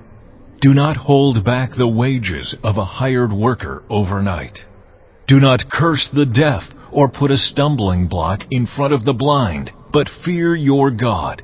I am the Lord. Do not pervert justice. Do not show partiality to the poor or favoritism to the great, but judge your neighbor fairly. Do not go about spreading slander among your people. Do not do anything that endangers your neighbor's life. I am the Lord. Do not hate a fellow Israelite in your heart. Rebuke your neighbor frankly, so you will not share in their guilt. Do not seek revenge or bear a grudge against anyone among your people, but love your neighbor as yourself. I am the Lord. Keep my decrees. Do not mate different kinds of animals. Do not plant your field with 2 kinds of seed. Do not wear clothing woven of 2 kinds of material. If a man sleeps with a female slave who is promised to another man, but who has not been ransomed or given her freedom, there must be due punishment. Yet they are not to be put to death, because she had not been freed. The man, however, must bring a ram to the entrance to the tent of meeting for a guilt offering to the Lord. With the ram of the guilt offering, the priest is to make atonement for him before the Lord for the sin he has committed, and his sin will be forgiven. When you enter the land and plant any kind of fruit tree, regard its fruit as forbidden. For 3 years you are to consider it forbidden. It must not be eaten. In the 4th year all its fruit will be holy, an offering of praise to the Lord. But in the 5th year you may eat its fruit. In this way your harvest will be increased. I am the Lord your God. Do not eat any meat with the blood still in it. Do not practice divination or seek omens. Do not cut the hair at the sides of your head or clip off the edges of your beard. Do not cut your bodies for the dead or put tattoo marks on yourselves. I am the Lord. Do not degrade your daughter by making her a prostitute, or the land will turn to prostitution and be filled with wickedness. Observe my Sabbaths and have reverence for my sanctuary. I am the Lord. Do not turn to mediums or seek out spiritists, for you will be defiled by them. I am the Lord your God. Stand up in the presence of the aged. Show respect for the elderly and revere your God. I am the Lord. When a foreigner resides among you in your land, do not mistreat them. The foreigner residing among you must be treated as your native born. Love them as yourself, for you were foreigners in Egypt. I am the Lord your God. Do not use dishonest standards when measuring length, weight, or quantity. Use honest scales and honest weights, an honest ephah and an honest hin. I am the Lord your God, who brought you out of Egypt. Keep all my decrees and all my laws, and follow them. I am the Lord. Chapter 20. The Lord said to Moses, Say to the Israelites, any Israelite or any foreigner residing in Israel who sacrifices any of his children to Moloch is to be put to death. The members of the community are to stone him. I myself will set my face against him and will cut him off from his people. For by sacrificing his children to Moloch, he has defiled my sanctuary and profaned my holy name.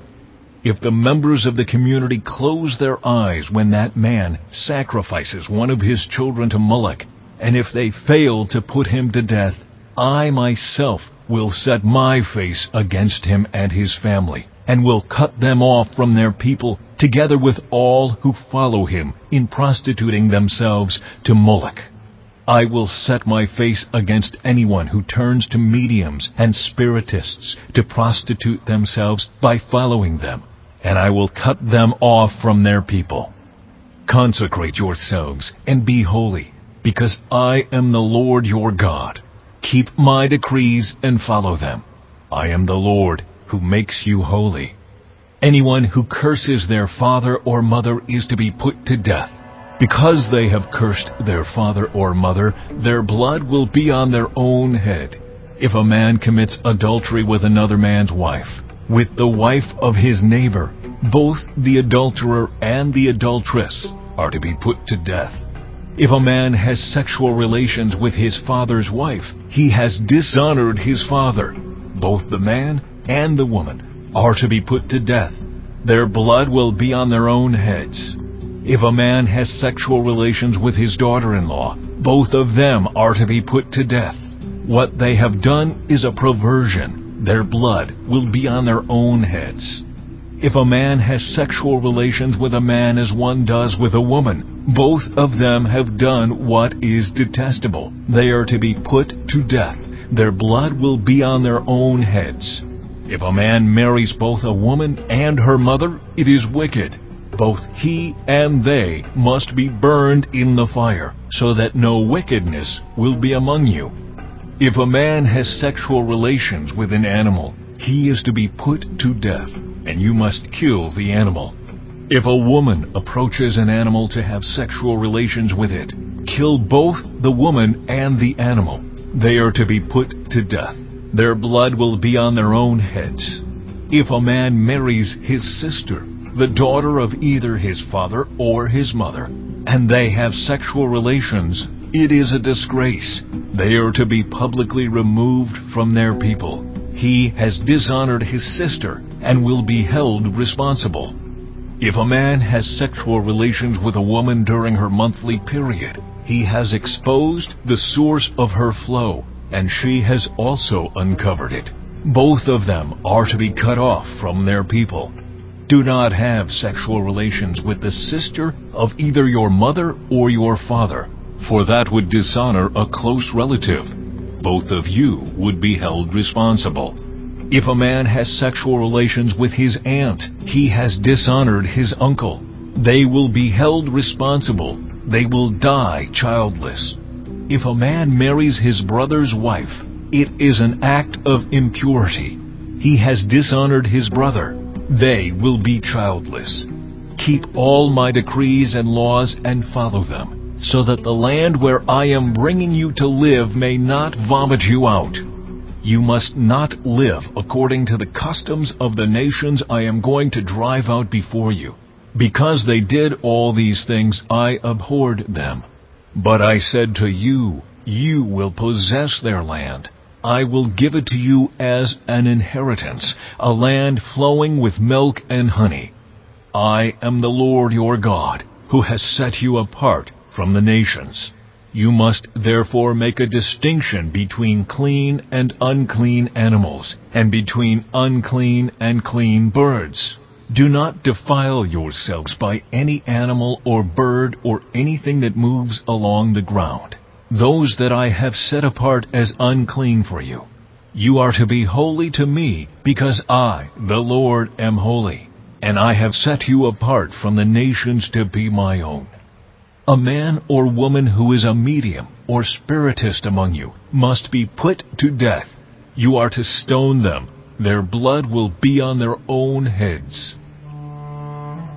Chapter 21. The Lord said to Moses, Speak to the priests, the sons of Aaron, and say to them, A priest must not make himself ceremonially unclean for any of his people who die, except for a close relative, such as his mother or father, his son or daughter, his brother, or an unmarried sister who is dependent on him since she has no husband.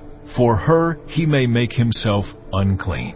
He must not make himself unclean for people related to him by marriage, and so defile himself. Priests must not shave their heads, or shave off the edges of their beards, or cut their bodies.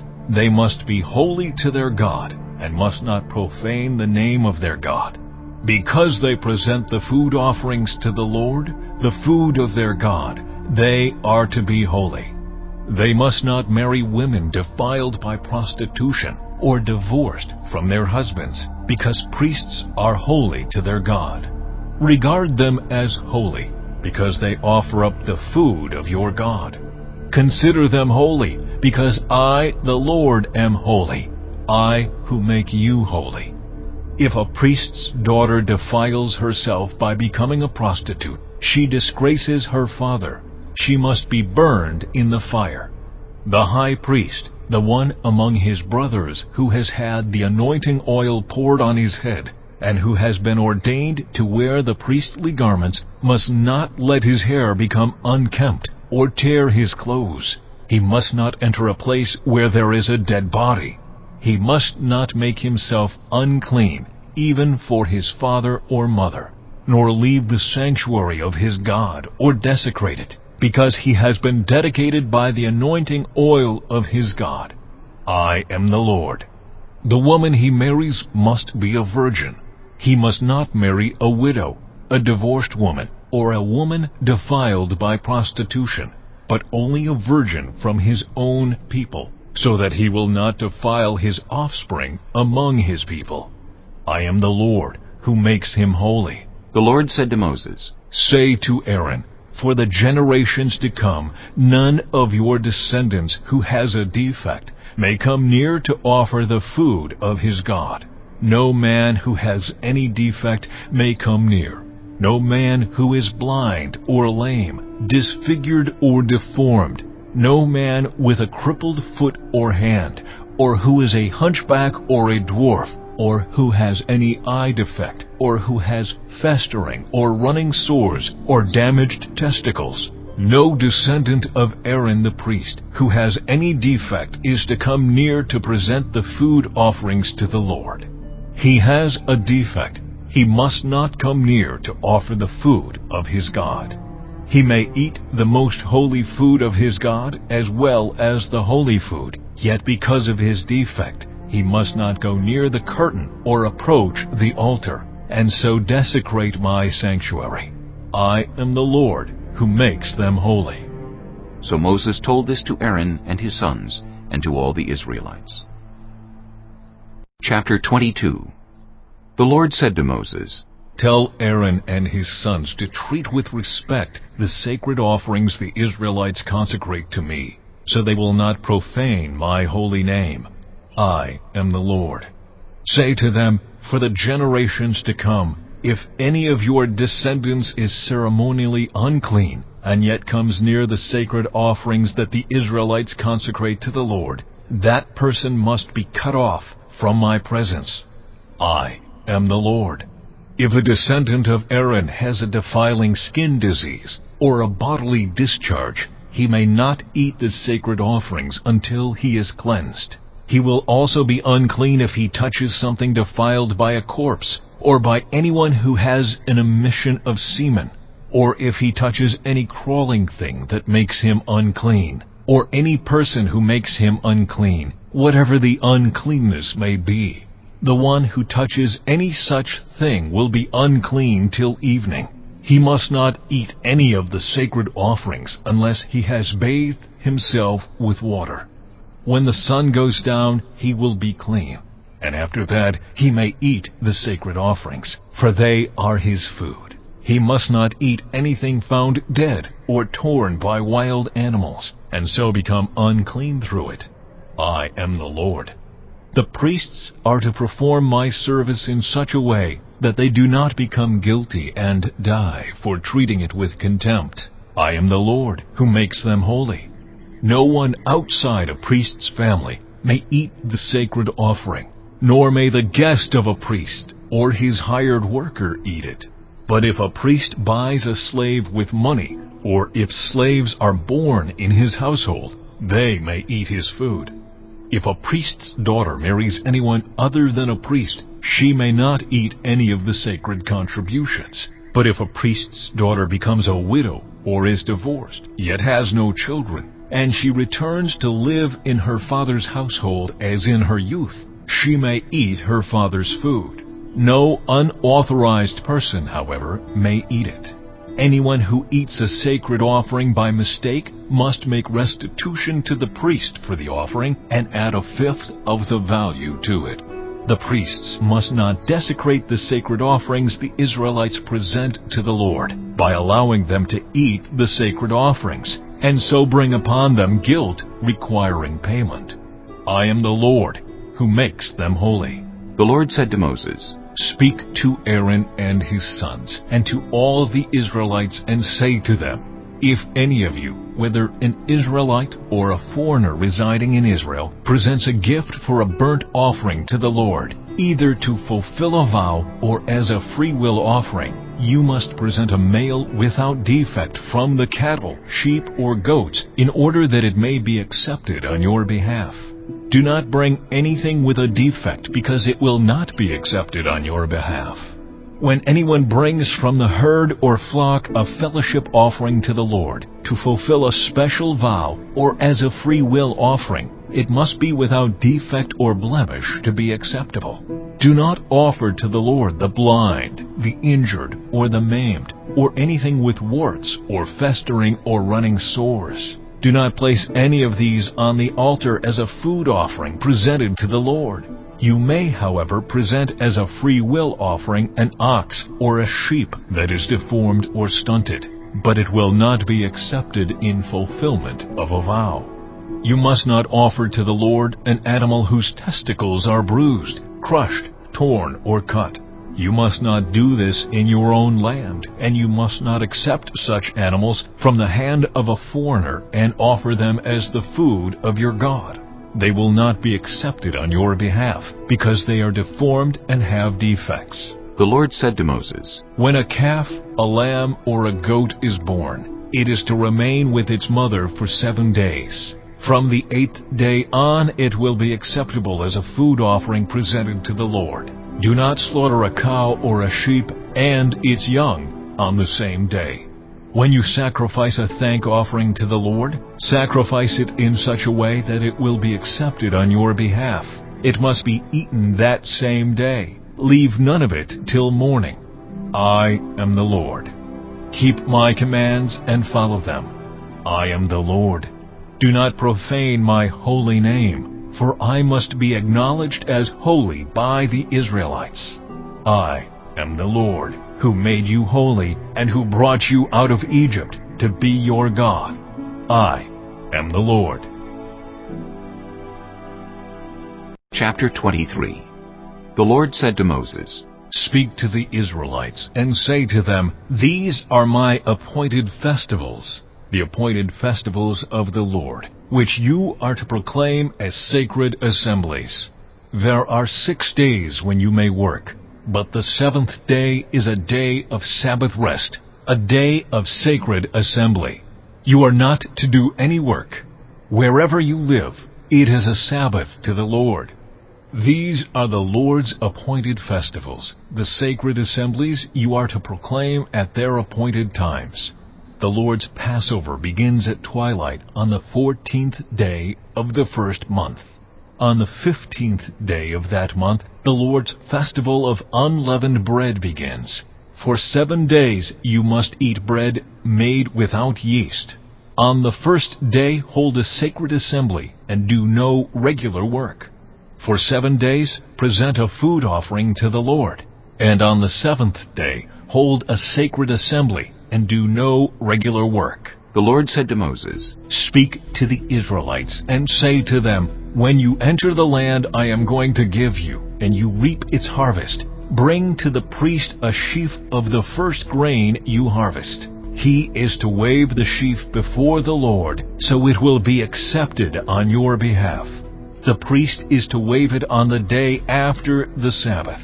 On the day you wave the sheaf, you must sacrifice as a burnt offering to the Lord a lamb a year old without defect, together with its grain offering of 2/10 of an ephah of the finest flour mixed with olive oil, a food offering presented to the Lord, a pleasing aroma, and its drink offering of 1/4 of a hin of wine.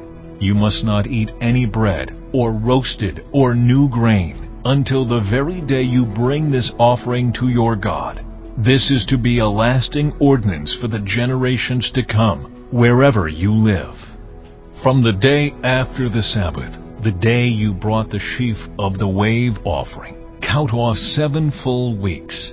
Count off 50 days up to the day after the 7th Sabbath, and then present an offering of new grain to the Lord. From wherever you live, bring 2 loaves made of 2/10 of an ephah of the finest flour, baked with yeast, as a wave offering of first fruits to the Lord. Present with this bread 7 male lambs, each a year old and without defect, 1 young bull and 2 rams. They will be a burnt offering to the Lord, together with their grain offerings and drink offerings, a food offering, an aroma pleasing to the Lord. Then sacrifice 1 male goat for a sin offering, and 2 lambs, each a year old, for a fellowship offering. The priest is to wave the 2 lambs before the Lord as a wave offering, together with the bread of the first fruits. They are a sacred offering to the Lord for the priest. On that same day you are to proclaim a sacred assembly and do no regular work. This is to be a lasting ordinance for the generations to come, wherever you live. When you reap the harvest of your land, do not reap to the very edges of your field, or gather the gleanings of your harvest. Leave them for the poor and for the foreigner residing among you. I am the Lord your God. The Lord said to Moses, Say to the Israelites, On the first day of the 7th month, you are to have a day of Sabbath rest, a sacred assembly commemorated with trumpet blasts. Do no regular work, but present a food offering to the Lord. The Lord said to Moses, The 10th day of this 7th month is the Day of Atonement. Hold a sacred assembly, and deny yourselves, and present a food offering to the Lord. Do not do any work on that day, because it is the Day of Atonement, when atonement is made for you before the Lord your God. Those who do not deny themselves on that day must be cut off from their people. I will destroy from among their people anyone who does any work on that day. You shall do no work at all. This is to be a lasting ordinance for the generations to come, wherever you live. It is a day of Sabbath rest for you, and you must deny yourselves. From the evening of the 9th day of the month until the following evening, you are to observe your Sabbath. The Lord said to Moses, Say to the Israelites, On the 15th day of the 7th month, the Lord's festival of tabernacles begins, and it lasts for 7 days. The first day is a sacred assembly. Do no regular work. For 7 days present food offerings to the Lord. And on the 8th day hold a sacred assembly, and present a food offering to the Lord. It is the closing special assembly. Do no regular work. These are the Lord's appointed festivals, which you are to proclaim as sacred assemblies for bringing food offerings to the Lord. The burnt offerings and grain offerings, sacrifices and drink offerings required for each day. These offerings are in addition to those for the Lord's Sabbaths, and in addition to your gifts and whatever you have vowed, and all the freewill offerings you give to the Lord. So beginning with the 15th day of the 7th month, after you have gathered the crops of the land, celebrate the festival to the Lord for 7 days. The first day is a day of Sabbath rest, and the 8th day also is a day of Sabbath rest. On the first day you are to take branches from luxuriant trees, from palms, willows, and other leafy trees, and rejoice before the Lord your God for 7 days. Celebrate this as a festival to the Lord for 7 days each year. This is to be a lasting ordinance for the generations to come. Celebrate it in the 7th month. Live in temporary shelters for 7 days. All native-born Israelites are to live in such shelters, so your descendants will know that I had the Israelites live in temporary shelters when I brought them out of Egypt. I am the Lord your God. So Moses announced to the Israelites the appointed festivals of the Lord. Chapter 24. The Lord said to Moses, Command the Israelites to bring you clear oil of pressed olives for the light, so that the lamps may be kept burning continually. Outside the curtain that shields the Ark of the Covenant law in the tent of meeting, Aaron is to tend the lamps before the Lord from evening till morning, continually. This is to be a lasting ordinance for the generations to come. The lamps on the pure gold lampstand before the Lord must be tended continually. Take the finest flour and bake 12 loaves of bread, using 2/10 of an ephah for each loaf. Arrange them in 2 stacks, 6 in each stack, on the table of pure gold before the Lord. By each stack put some pure incense as a memorial portion to represent the bread and to be a food offering presented to the Lord. This bread is to be set out before the Lord regularly, Sabbath after Sabbath, on behalf of the Israelites, as a lasting covenant. It belongs to Aaron and his sons, who are to eat it in the sanctuary area, because it is a most holy part of their perpetual share of the food offerings presented to the Lord. Now the son of an Israelite mother and an Egyptian father went out among the Israelites, and a fight broke out in the camp between him and an Israelite. The son of the Israelite woman blasphemed the name with a curse, so they brought him to Moses. His mother's name was Shelomith, the daughter of Dibri the Danite. They put him in custody until the will of the Lord should be made clear to them. Then the Lord said to Moses, Take the blasphemer outside the camp. All those who heard him are to lay their hands on his head. and the entire assembly is to stone him. Say to the Israelites, anyone who curses their God will be held responsible. Anyone who blasphemes the name of the Lord is to be put to death. The entire assembly must stone them, whether foreigner or native born. When they blaspheme the name, they are to be put to death. Anyone who takes the life of a human being is to be put to death. Anyone who takes the life of someone's animal must make restitution, life for life. Anyone who injures their neighbor is to be injured in the same manner. Fracture for fracture, eye for eye, tooth for tooth. The one who has inflicted the injury must suffer the same injury. Whoever kills an animal must make restitution, but whoever kills a human being is to be put to death. You are to have the same law for the foreigner and the native born.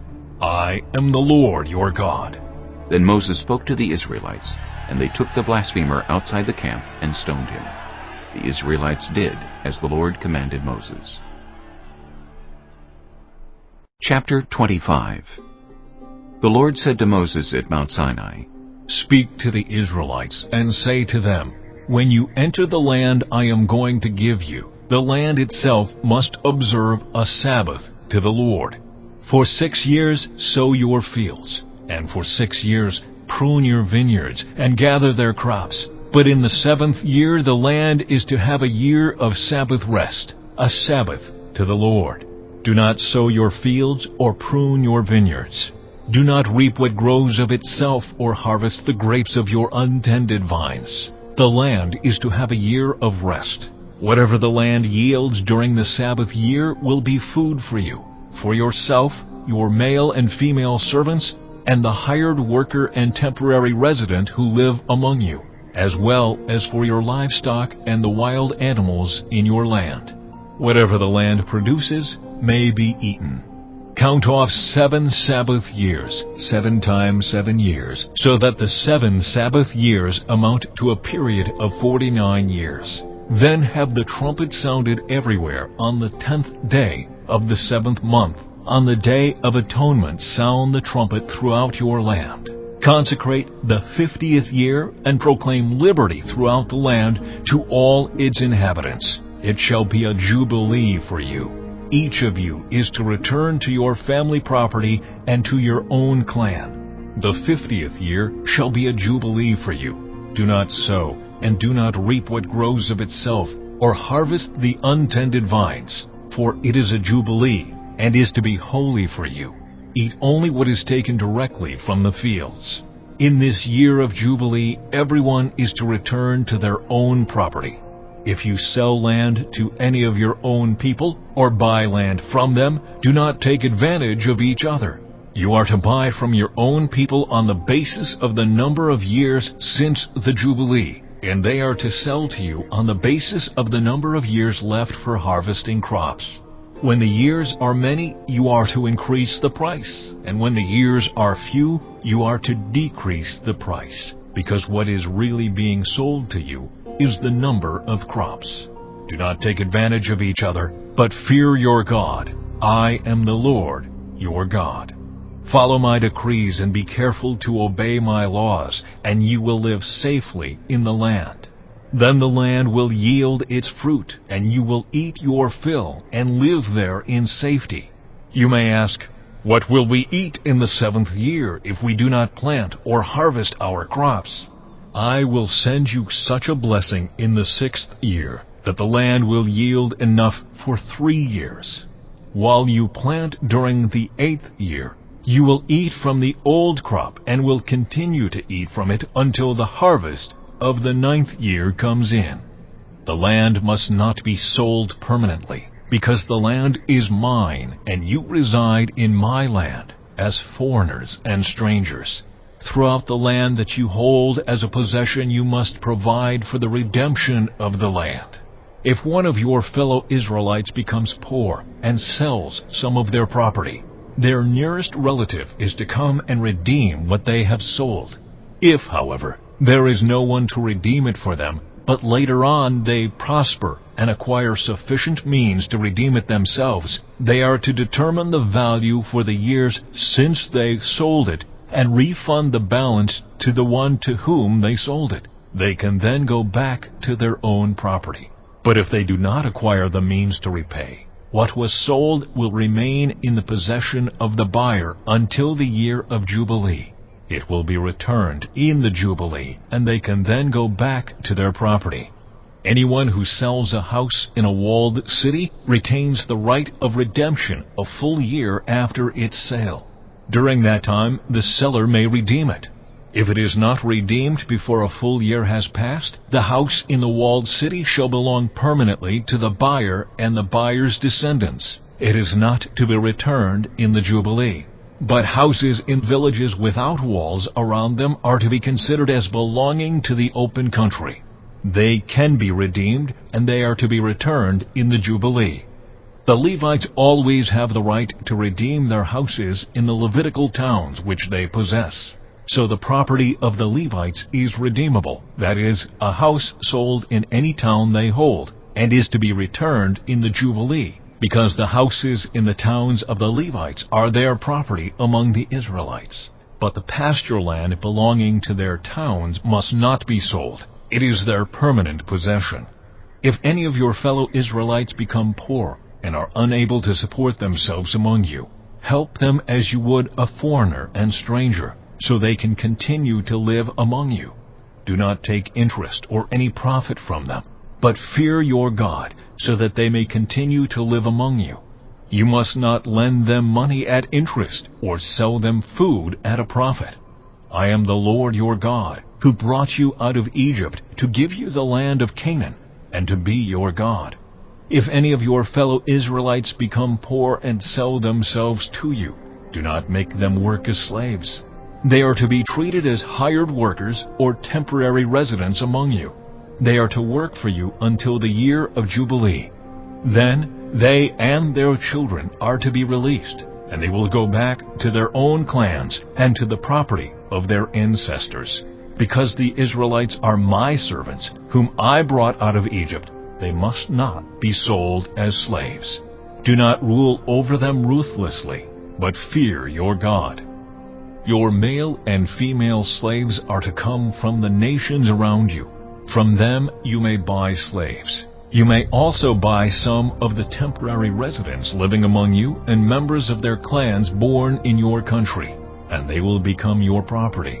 You can bequeath them to your children as inherited property and can make them slaves for life.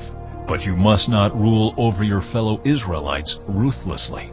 If a foreigner residing among you becomes rich and any of your fellow Israelites become poor and sell themselves to the foreigner or to a member of the foreigner's clan, they retain the right of redemption after they have sold themselves. One of their relatives may redeem them. An uncle or a cousin or any blood relative in their clan may redeem them. Or if they prosper, they may redeem themselves. They and their buyer are to count the time from the year they sold themselves up to the year of Jubilee. The price for their release is to be based on the rate paid to a hired worker for that number of years.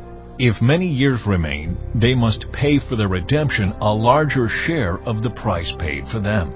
If only a few years remain until the year of Jubilee, they are to compute that and pay for their redemption accordingly. They are to be treated as workers hired from year to year. You must see to it that those to whom they owe service do not rule over them ruthlessly. Even if someone is not redeemed in any of these ways, they and their children are to be released in the year of Jubilee. For the Israelites belong to me as servants. They are my servants, whom I brought out of Egypt. I am the Lord your God. Chapter 26. Do not make idols or set up an image or a sacred stone for yourselves, and do not place a carved stone in your land to bow down before it. I am the Lord your God. Observe my Sabbaths and have reverence for my sanctuary. I am the Lord. If you follow my decrees and are careful to obey my commands, I will send you rain in its season, and the ground will yield its crops and the trees their fruit. Your threshing will continue until grape harvest, and the grape harvest will continue until planting, and you will eat all the food you want and live in safety in your land. I will grant peace in the land, and you will lie down, and no one will make you afraid. I will remove wild beasts from the land, and the sword will not pass through your country. You will pursue your enemies, and they will fall by the sword before you. 5 of you will chase 100, and 100 of you will chase 10,000, and your enemies will fall by the sword before you. I will look on you with favor, and make you fruitful, and increase your numbers, and I will keep my covenant with you. You will still be eating last year's harvest, when you will have to move it out to make room for the new. I will put my dwelling place among you, and I will not abhor you. I will walk among you and be your God, and you will be my people.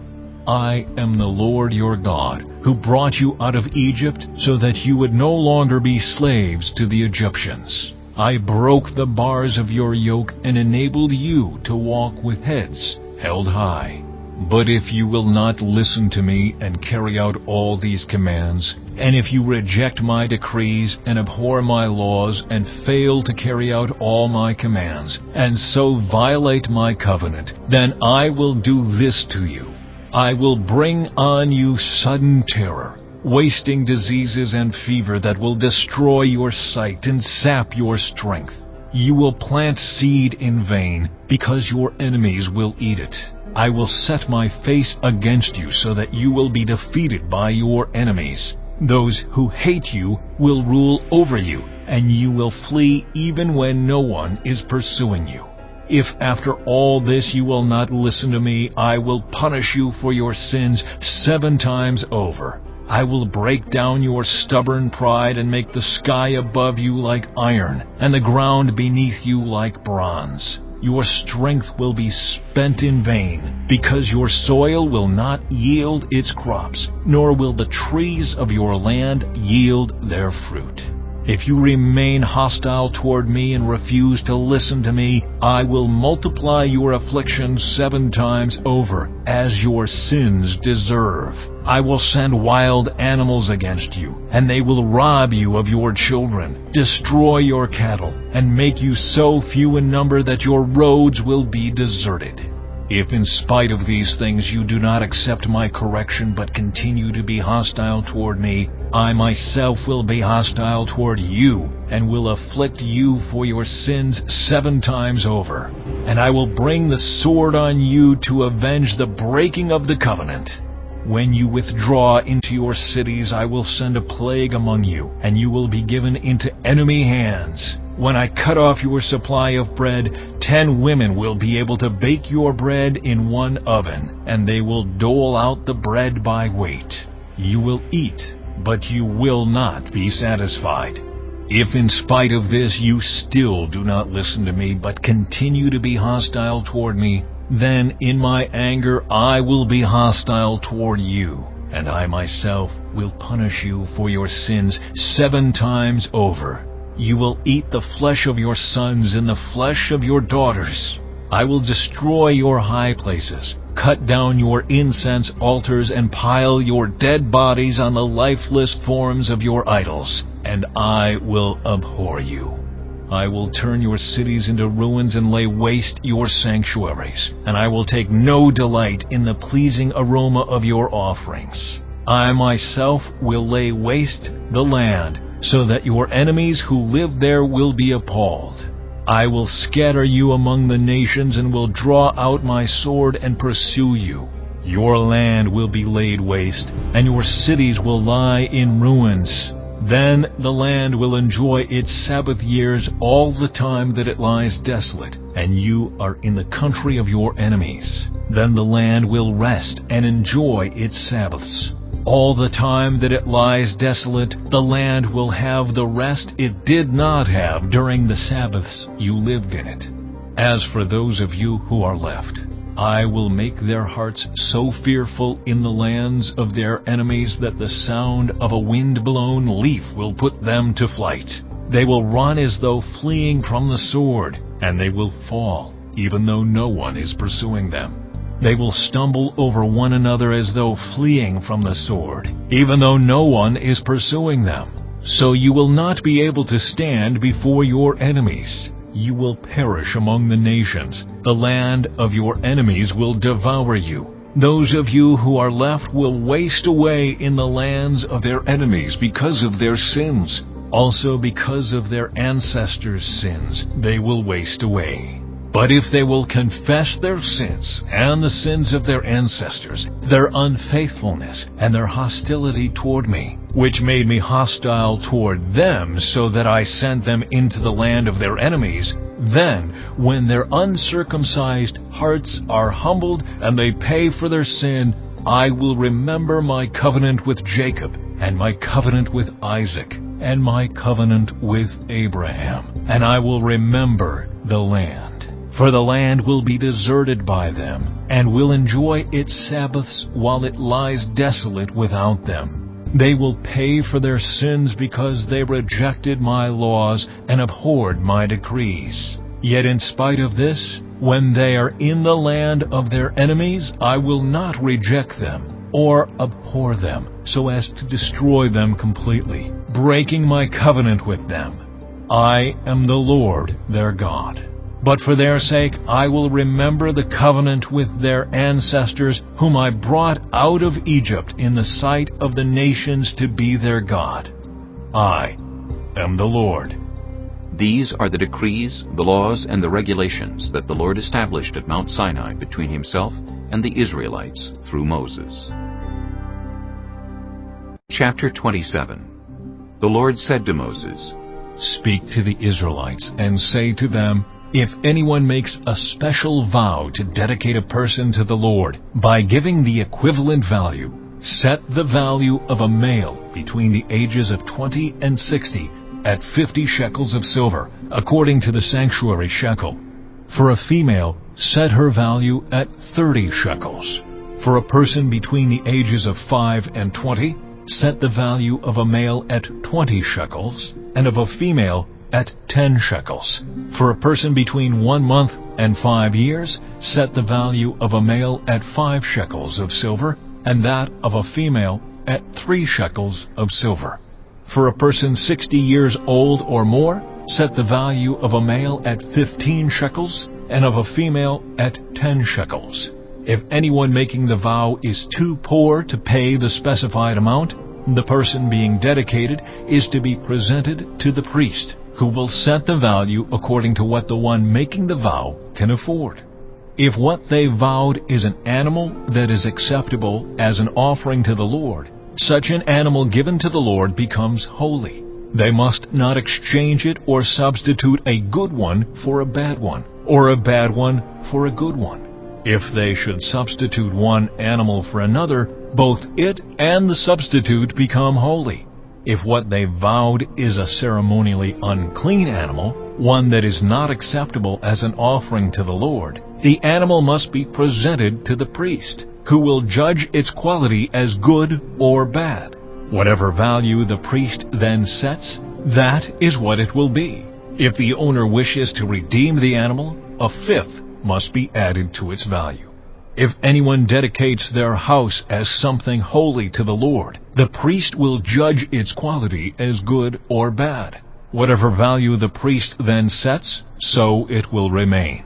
If the one who dedicates their house wishes to redeem it, they must add a fifth to its value, and the house will again become theirs. If anyone dedicates to the Lord part of their family land, its value is to be set according to the amount of seed required for it, 50 shekels of silver to a homer of barley seed.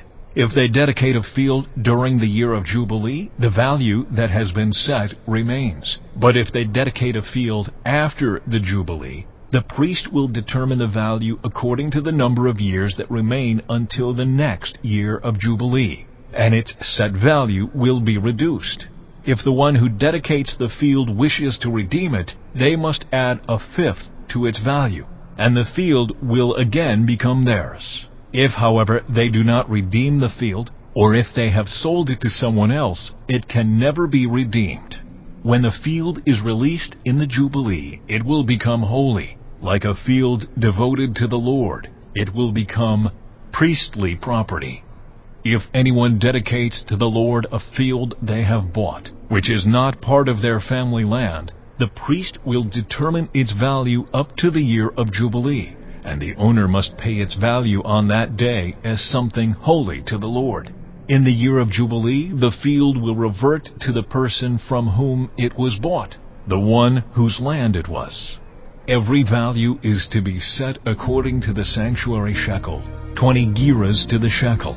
No one, however, may dedicate the firstborn of an animal, since the firstborn already belongs to the Lord, whether an ox or a sheep. It is the Lord's. If it is one of the unclean animals, it may be bought back at its set value, adding a fifth of the value to it. If it is not redeemed, it is to be sold at its set value.